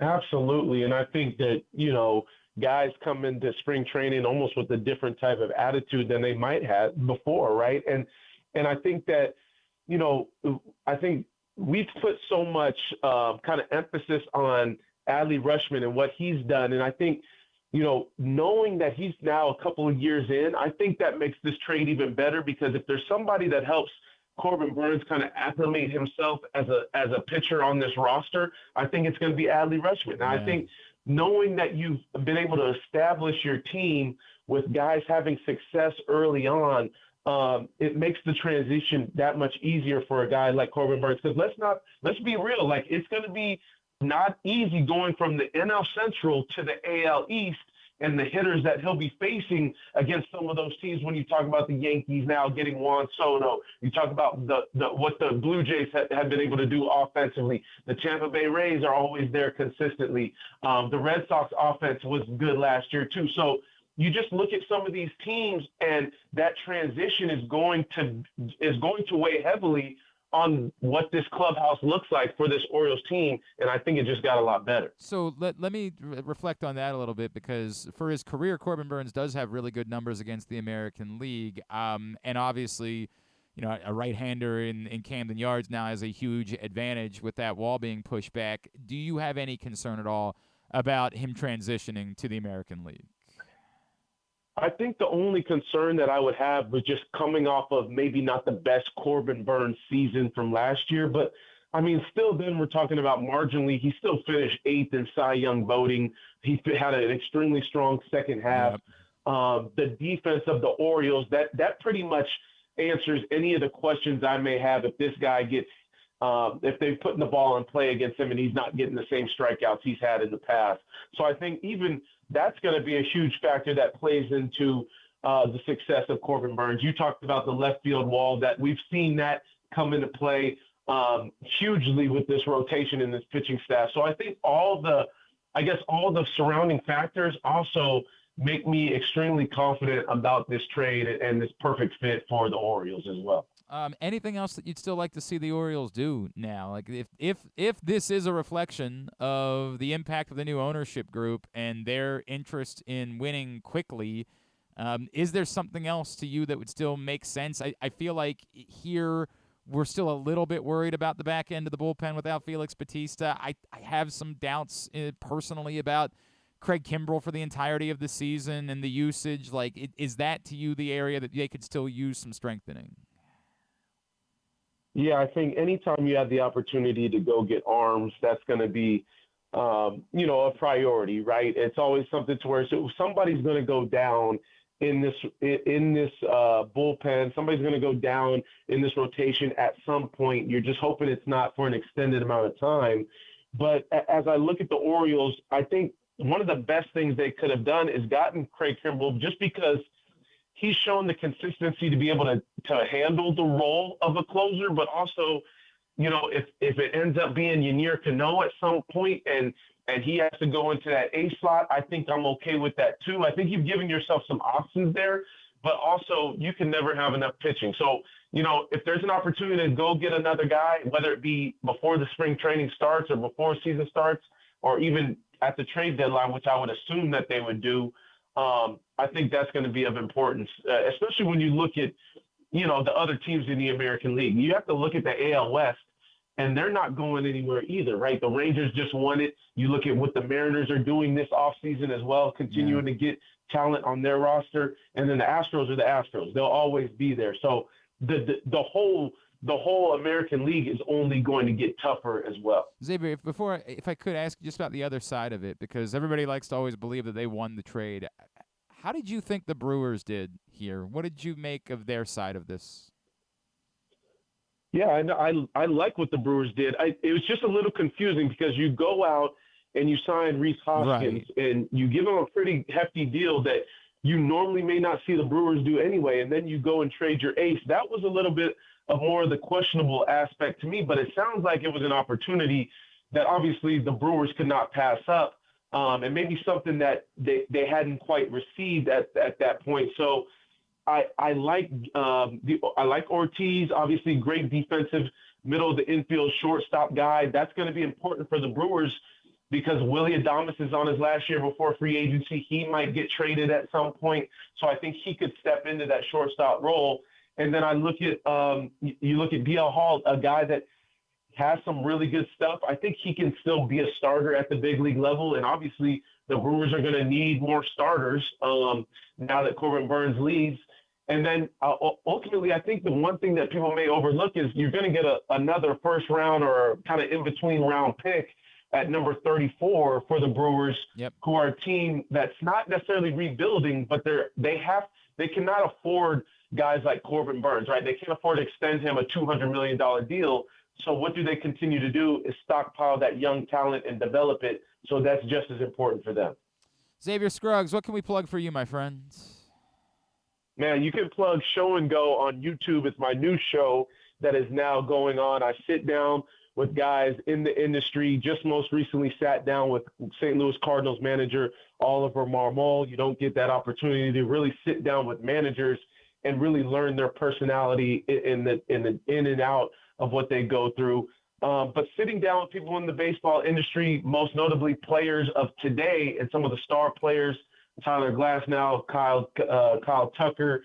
I sat down with Gary Sheffield, and you just get to learn a little bit more about them and the in-game decisions that they make as players as I kind of have an interactive discussion, showing them the things that they do on the field. So Show and Go on YouTube and all podcast platforms. And, of course, on Twitter at Xavier_Scruggs. Xavier, really appreciate it, man. Thanks for hopping on with us for a couple of minutes this morning. Let's talk again as we get into the season, all right?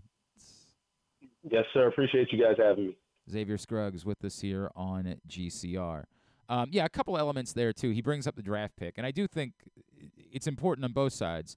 I think that's more palatable this year because the Orioles had another pick in the 30s. The Gunnar Henderson Rookie of the Year, awarding them the 32nd pick, made them say, if that's what this requires, we'll do it. And has been pointed out by a few people, by getting him for a full season, now you present the opportunity that if he does leave next year, you could recoup a compensation pick that would be right in about the same range.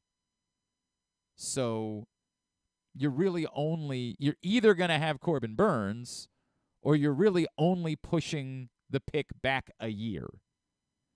So in that way, it doesn't really feel like giving up a top 35 draft pick.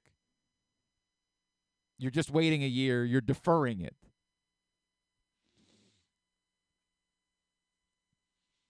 I don't... In talking about both Joey Ortiz and DL Hall, because a lot of people last night were like, oh, Milwaukee got fleeced. I think a lot of that will be determined by what DL Hall proves to be. And I don't know still. My gut tells me he's not a high-level starting pitcher, but we have seen many examples of guys that just end up somewhere else, and for whatever reason, that's when it clicks. My belief is DL Hall, like many others, is a back-end electric bullpen arm, which, by the way, is also quite valuable. If DL Hall could become Josh Hader, my God, well worth making that trade. If DL Hall could still find some upside as a starter, that changes everything for the Brewers. But I think we're all skeptical of that, and that's why we're not. I don't think anybody believes that DL Hall still was going to become a high-level starter in Baltimore.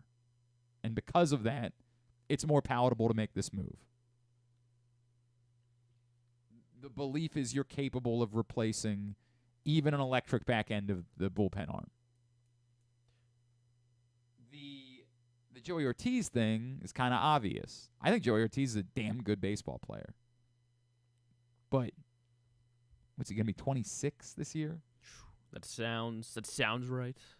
Like, I think that's what Luke Jackson said last night when we were chatting.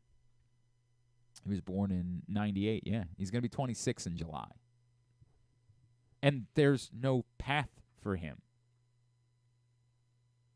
You had to do something here. Truthfully, I still don't know that there's a path for Connor Norby. Yeah, that was what I was thinking too, because Norby's got to be next in whatever trade whether that's in June or July, whatever. How old is Connor Norby? I want to say he's slightly younger than Ortiz. Yeah, I think so. So it might not be that, like, they feel as he's 23. Okay, yeah. So he'll turn 24 in June. They might not feel quite as pressed about moving Norby as they needed to be about Ortiz. And, having an insurance plan, I guess, isn't the end of the world if something that you're counting on doesn't go right, or if, God forbid, a significant injury were to occur. They might say internally... And he could play corner outfield? Right. They might say, we could live with having one extra of these guys. We weren't going to be able to do this with two extra. And ultimately, it might be that they shop both to the market, and the market said, well, because of Joey Ortiz's defense, we think he's more valuable. We think we can pencil him in and know exactly what he is moving forward. We don't know what Connor Norby is. I'm not sure. But they couldn't. We just talked about this. How ironic is it that Buster Olney, like, yesterday morning, was like, it wouldn't surprise me if time to call Chicago. David Rubenstein said, go ahead. Go ahead. You have even before it's official, go ahead. And it didn't even take 24 hours from that point. Now I don't think he used. It's funny because I think he used every name but Corbin Burnes. Right. But the point was taken. They could not hold on to this glut of major leaguers that weren't playing at the major leagues. You had to do something with it. Would Dylan Cease have been more desirable because of the 3 years? Perhaps. But it's our understanding that, one, this package couldn't have gotten you Dylan Cease.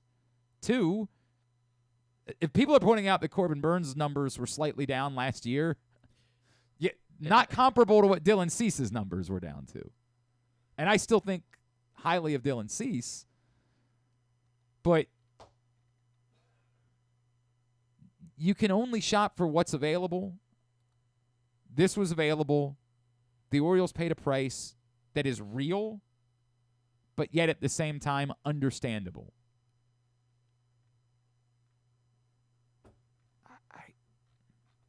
There's no negatives for me here. One day we might look back on it and say,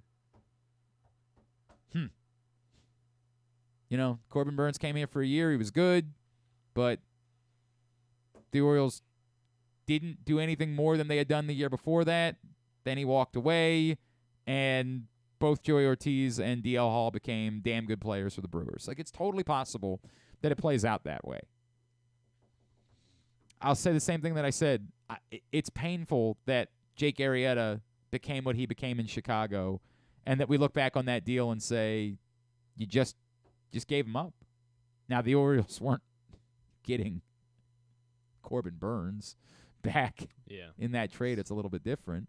But I'll always, the trades in the name of this makes sense at the time,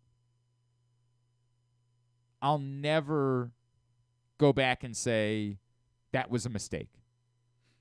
It's logical today. Maybe in 5 years we'll reflect on it in a different way.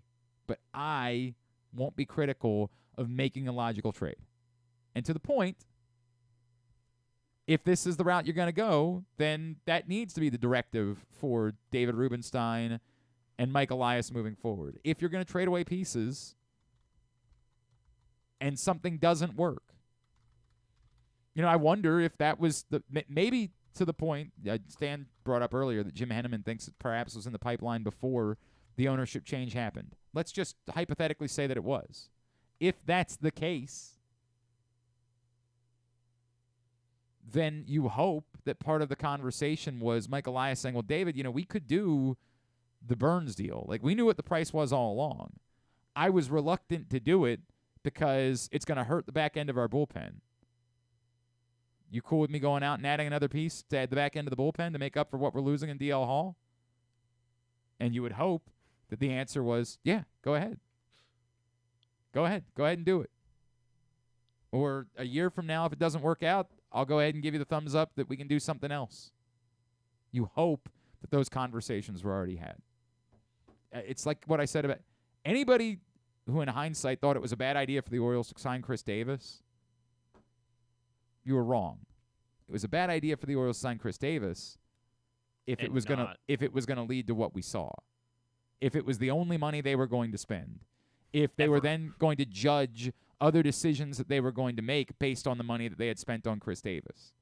In a vacuum, signing Chris Davis alone was not a problem.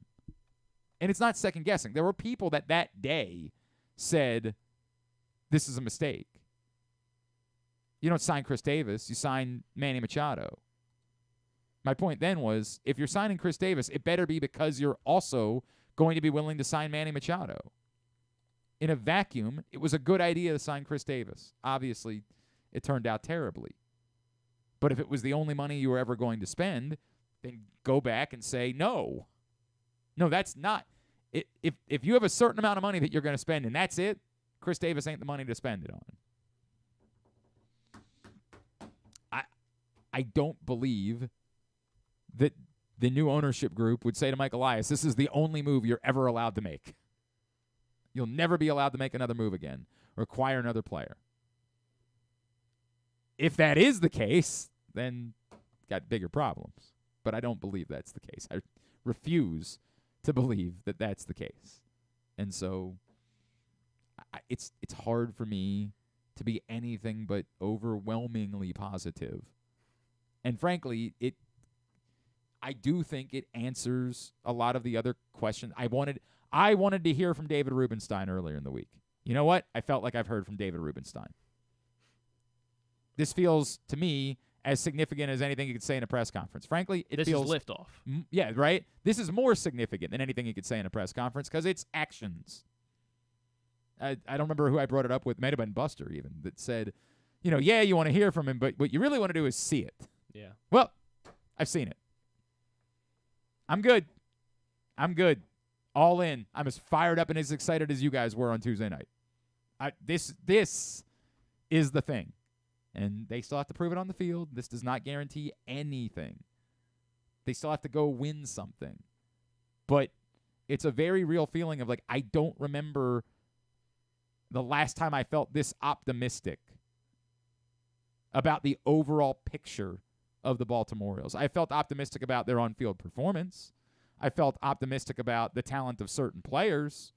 But the overall complete picture of the Baltimore Orioles would have to predate 1998.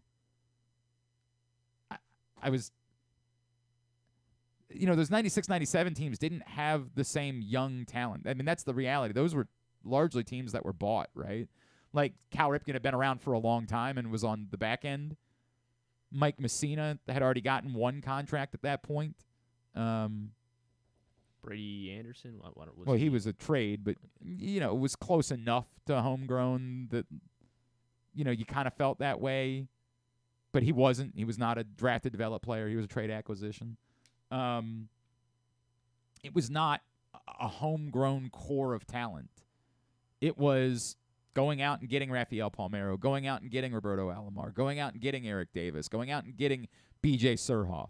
Chris Hoyles was internal, but was also, again, some of those guys that were internal had been around for a while. It was not a young nucleus of players that was going to be sustainable for a long time. So even the optimism I had about the money they had spent to put that team together in 96, 97, that didn't translate to big picture optimism. The combination of young talent, young core, ownership that appears to be willing to do what's necessary. Interested in winning. Yes. All of it. Come on, man. Like, this is as hopeful as I've probably been in my life about the totality of the Baltimore Orioles. The whole complete picture. I don't think I've ever been this optimistic. It's effing exciting, man. It's, again, I would rather watch them win a World Series. Like, that's the thing I want to see. But we're gonna remember this moment when, I hope. I hope that's the case. I just the feeling of like anything's possible. The feeling of like, oh my God, they're real. They're really trying. Like they really want to do this. Whew. You get some warm fuzzies. You get a little worked up about that. It's extraordinarily cool. All right, we are winding down for a Friday edition of the program. Griffin, what's going on at Live Casino and Hotel Maryland? Sports and Social at Live Casino and Hotel Maryland is the place to be for the big game. It features an on-site FanDuel location, and it will be the ultimate spot to watch the big game on the massive 100-foot media wall. So order up your favorite game day bites and take a sip from our signature crushes and extensive beer selections, all just steps away from the FanDuel Sportsbook. You can watch, wager, and win at Sports and Social at Live Casino in Hotel Maryland. At Arundel Mills, must be 21. Please play responsibly. For help, visit mdgamblinghelp.org or call 1-800-GAMBLER. What's this? Just like 2 feet to my left, there is something going on. I'm not sure what it is. Examining the building. It's very weird.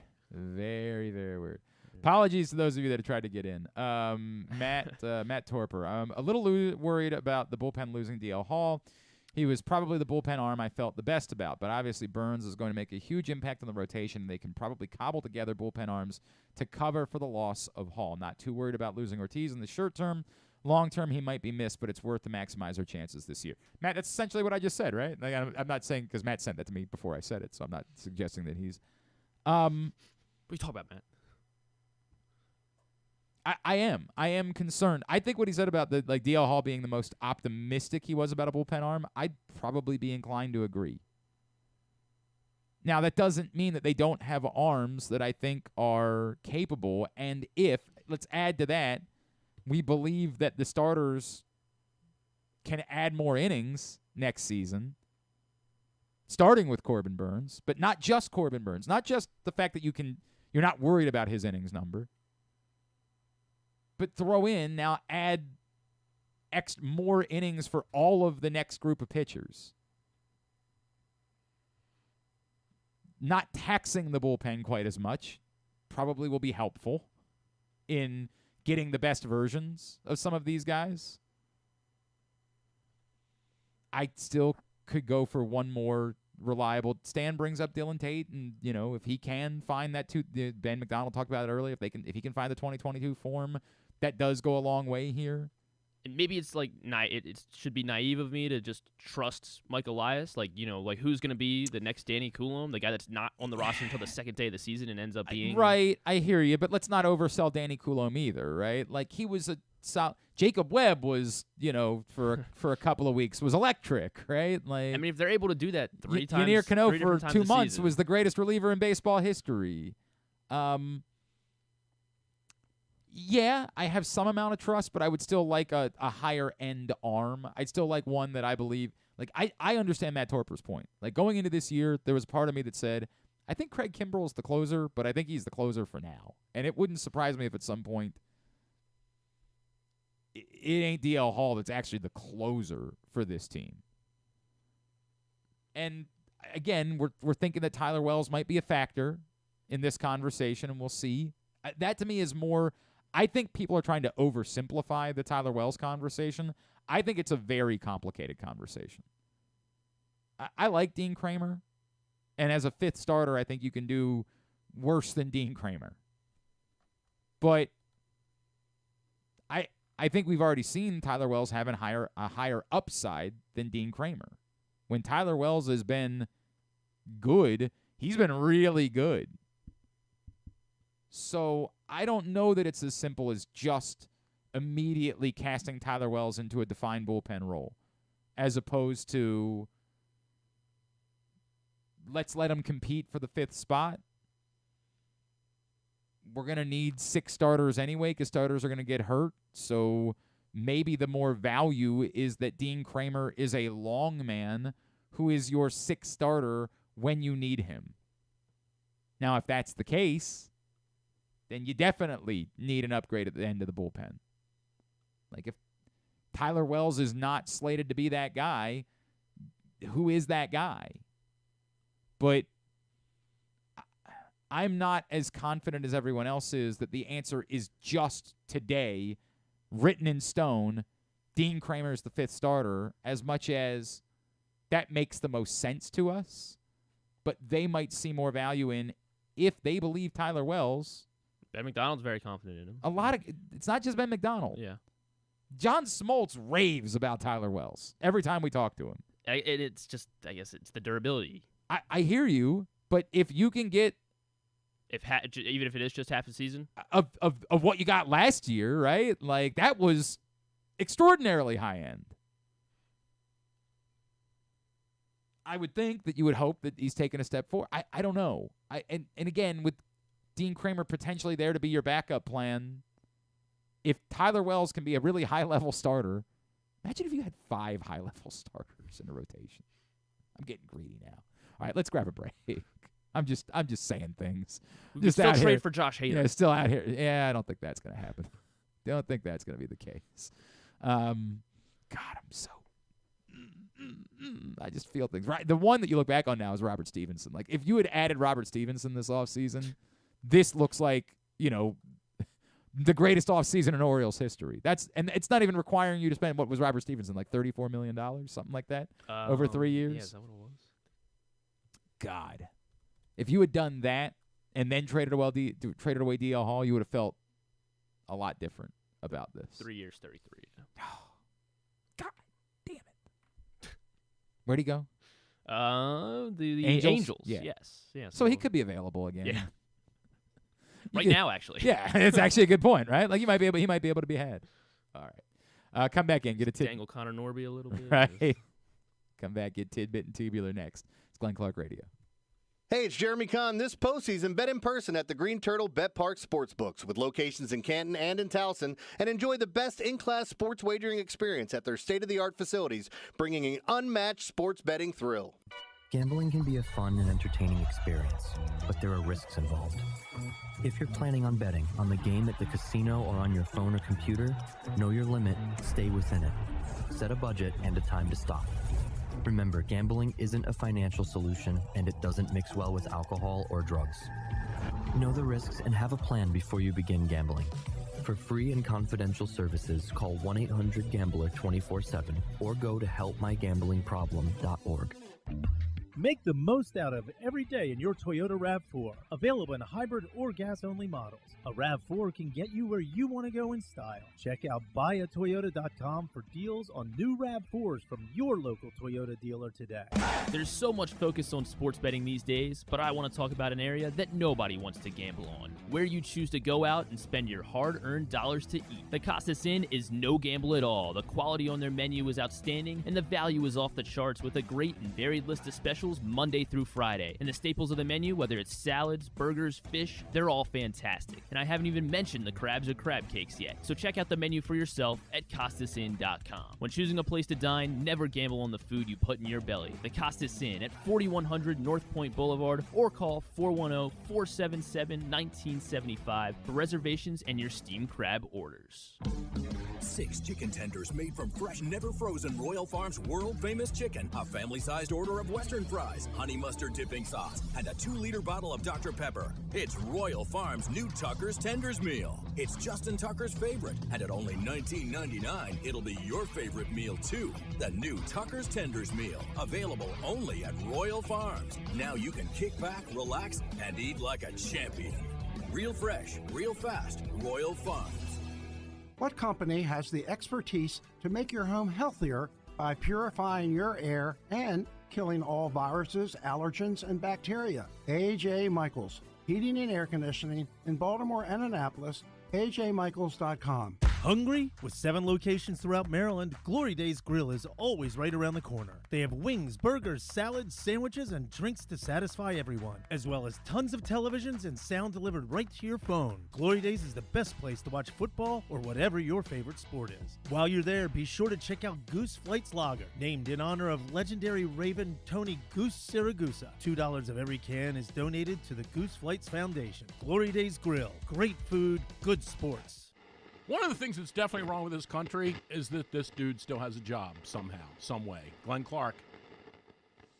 All right, back in here on GCR as we are winding down for what has been one of the more incredible weeks in the history of Baltimore sports. We didn't really even talk about Zach Orr, honestly.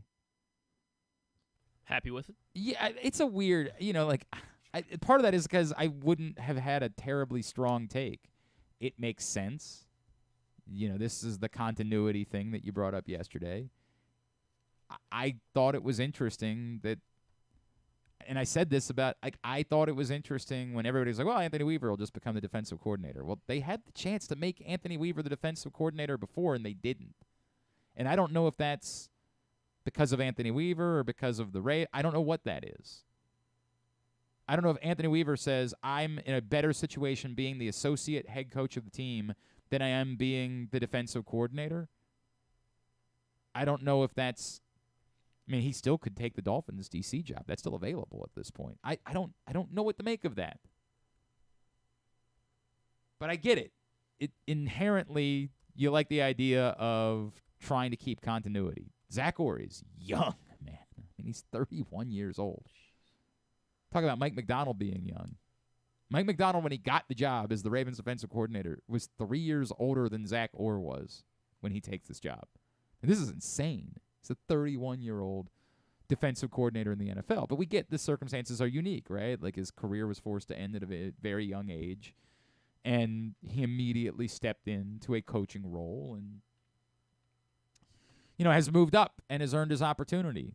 And we'll see. We'll see how it goes. The players seem to be fired up about it. Makes sense. They all seem to like Zach Orr. Cool. I've got, until we see it, I've got nothing. Remember that 2 weeks into Mike McDonald's tenure, nobody liked Mike McDonald. Let's not forget that. All of you that wanted to fire John Harbaugh to hire Mike McDonald hated Mike McDonald 30 week 4, 30 or so games ago. Hated him. Thought it was a joke and it was nepotism and it was like nepotism, yeah. Well, because he came from Michigan and he had worked with like it was incestual, whatever you want to call it. Yeah, I mean it was just this is why they got to look. I'm so sick of them only taking on people that are within the family. They got to look outside and then, 30 games later, he was the greatest coach in the history of coaching, and it was time to fire one of the most successful coaches in football history so he could be the head coach. Again, it's why I don't really give much credence to groupthink. Changes on a whim. But in theory, all good. Sure. I hope that it sustains with Zach Orr. I get it. I got no complaints today. Let's see what this looks like when they're playing football next season. And, there will be issues and holes they got to fill and guys that are going to have to step up and take on bigger roles, and we'll see what it all looks like. It's so fascinating that, like, Michael Lombardi said, well, Justin Madubuike is probably going to be gone. I'm like, do you know something that I don't know? Right? Like, what? I get it. The Ravens don't have an ungodly amount of money cap-wise, but I'd still be stunned. Like, is it possible that they tag him to trade him? That they say, we'll just never be able to take on this amount of money? I guess it's possible. I don't see that. And I would say that's where, like, you don't want to release Ronnie Stanley because that's $16 million worth of dead cap. But that's the type of thing where, like, if he's not willing to be flexible to give you the $8 million back, it might require you to release Ronnie Stanley, because if that $8 million is the difference in your ability to keep Justin Madubuike, what are we doing here? We'll see. Are we going to talk to Brian McFarland early next week? Is that in the cards? Yes, that is in the cards. Try to get more of a sense of where the Ravens are cap-wise. All right, today's show has also been brought to you by Live Casino. Oh, no, we already did that one. Yes, well, we love it. It has been brought to you by Live Casino and Hotel, to make it very clear. But it's also brought to you by Goose Flights. We love Goose Flights, of course, as well. Goose Flights Lager available all over town in cans at your neighborhood Glory Days Grill, plus Alonzo's on Cold Spring Lane, plus the Green Turtle Bet Park Sportsbook in Canton. Also available in cans and six-packs at Guilford Hall Brewery and the Costas Inn. And, but wait, there's more. Wow. And available in six-packs and cases at the Wine Source in Hamden. We have heard you, those that have asked for us to expand the footprint out more into the burbs. I promise you we're working on it. We're new to this. We're not a beer company. We're a sports media company. But we're trying to make that happen. All right? Goose Flights Lager. Delicious. Collector can. And it carries on the legacy of Tony Siragusa, because $1.98 from every can sold goes to the Goose Flights Foundation and the work they're doing to provide non-emergency medical transportation for those that are in need. Now, let's get a tidbit. Tidbit is brought to you by the print issue of Press Box, which is still available for free. Your neighborhood Royal Farms, at the hundreds of locations around town where you find Press Box. It is our best of issue. We're starting to put plans into motion for the next issue. It will be a little bit delayed, but looking forward to getting that one out to you. In the meantime, go get the best of issue before it's gone. All right. I was, having trouble trying to just listening to you because I was getting so excited looking at these Corbin Burnes stats, getting ready for my tidbit. Just like, I'm not worried about anything about the Ravens right now. I was worried about Gus Edwards getting 3 carries yesterday. Today I am. I couldn't care less. Don't give a rat's ass. The first one I will do comes from Sarah Langs, and so she pointed out Kyle Radish, of course, had a 2.83 ERA last season. Corbin Burnes has had 2 such seasons of a sub-3 ERA. So the Orioles may be looking to have their 2 starting pitchers with a sub-3 ERA in the same season for the first time since the last time this happened was 1976, that the Orioles had 2 pitchers with sub-3 ERA, starting pitchers. Palmer. Palmer was one of them, yes. McNally, 76. 76. 76. That's how about oh God. 76. Jesus. Yeah. It was his final season with the Orioles. His final said He only Cuellar? played- No, not Cuellar. 76. He had like a mediocre career. Wasn't really like Okay. this was it was by far his best season. Mediocre career. It wasn't Ross, was it? No. It'd be awesome if it was. Yeah. I'd love that if that was the case.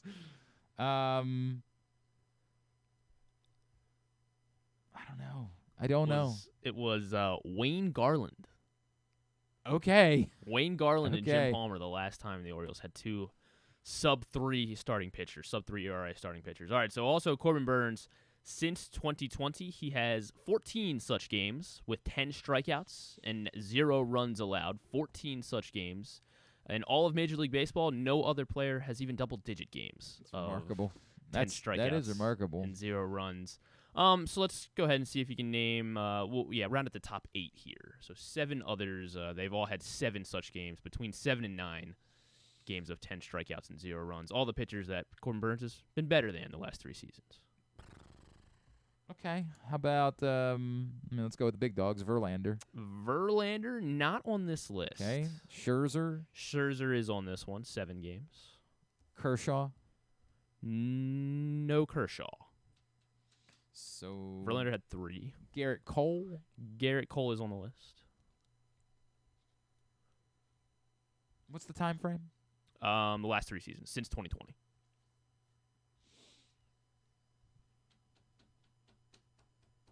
So I guess 4 seasons, 20, 21, 22. Mm-hmm. Well, 20 20 kind of barely counts, right? Okay. How about Shohei Ohtani? Shohei Ohtani is, of course, on the list. I hear he's good. He's all right. How about Strider? Spencer Strider didn't make because when did he debut? But he only has 5. Okay. But he'll be You on say there. like that was a crazy Yeah, guess. I get yeah. it. Like, but Fried. Not Max Fried. That's a good guess though. Framber Valdez. Not Framber Valdez. How about Arias? No Julio Arias. Yu Darvish. No Darvish. Okay.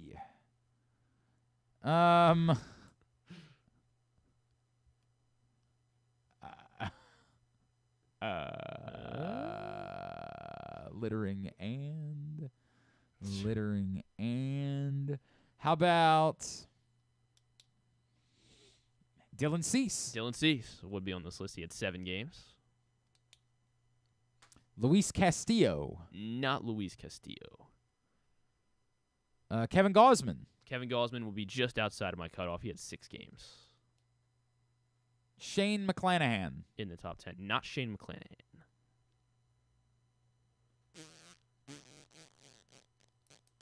Sandy Alcantara. Or No Alcantara or whatever. No Sandy. Okay. So we're missing 3 more. Zach Gallen. Zach Gallen just outside as well. Just outside the top 10 with 5. I hope it's Jack Flaherty. That would be fun. It's not Jack Flaherty. Shane Bieber. Shane Bieber also just outside. 5. Rodon. Carlos Rodon. Well, you rounded out the top 10. You would round out the top 10. Rodon had 6. Awesome. Think out of the guys, the Orioles. Blake Snell. Blake Snell, 9, second most in this time frame. I didn't guess it. Maybe because I was going by teams, and he's not currently on a team. Might have something to do with it. There is a. Do you want teams yet, or you keep on a guess? I mean, I'm doing so well. There's another Brewer on the list. Devin Williams. Not Devin Williams. Starters. Oh right. What am I doing? That could be good. I mean, if DL Hall, it's weird that they want to go as a starter. Why? I don't know. Like I feel like I pairing him with Devin Williams could be lethal.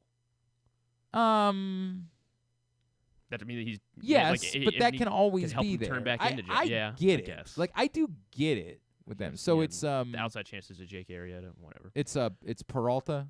No, it's not Peralta. The F is it? Who's that?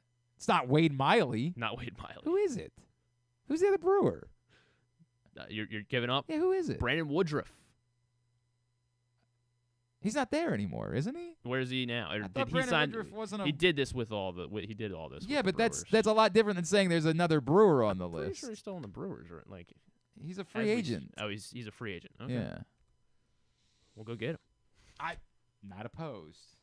Not opposed. I guess I should have guessed it, but still, I didn't think he was currently a Brewer. Why is he a free agent? I don't remember what the story was with Brandon Woodruff. I don't remember. All right. Anyway. One more, and he is a. He's gonna miss the season. Oh, all right. He had a right shoulder surgery. He's on teams that you've guessed. Or he was a Brave and that'll give it away. He's currently a Brave. It's yeah. Right. I know this. It's not Freed. It's not Strider. It's Morton? Yep, Charlie Morton. Okay. During his time with the Astros and the Braves. Charlie Morton had 7 as well. So well done. Top 10. I mean, kind of. But number 1 is the one that matters. Corbin Burnes, number 1. All right, very good. Here's coming up totally tubular this weekend. Tubular is brought to you by Superbook Sports. We went over some of the Orioles futures a little bit earlier from Superbook Sports. So the line, I got Towson at -7.5. Oh, big bummer. Big bummer. Well, that doesn't make sense. It's -7. That's Superbook, wasn't it? It was. I got it at 7.5 whenever I got it. So they changed Superbook changed the line before the game, is what you're saying? Yeah. That's a big bummer. Yes. That's a big bummer. Welp. I was going and back and forth. You were a I did. They were in my money line parlay, so we hit that, and then also came back with Nebraska as well. Nebraska getting a big win over Wisconsin. So all right, so you have that going for you tonight. Mount St. Mary's 2-point dogs on the road at Marist. You can bet that at Superbook. I was hoping that maybe they would have action on tomorrow night and Caitlin Clark, but they don't normally put college basketball lines up till the day of the game, unfortunately. So go to Superbook.com, download the Superbook app, use the code GlennClark23 when you sign up, receive up to $250 in a same-day first bet match, win or lose. Superbook.com, download the Superbook app. Here is what's coming up this weekend, totally tubular-wise, and it is busy. Not a ton tonight. As I mentioned, Mount St. Mary's is at Marist, 7 o'clock on ESPN+.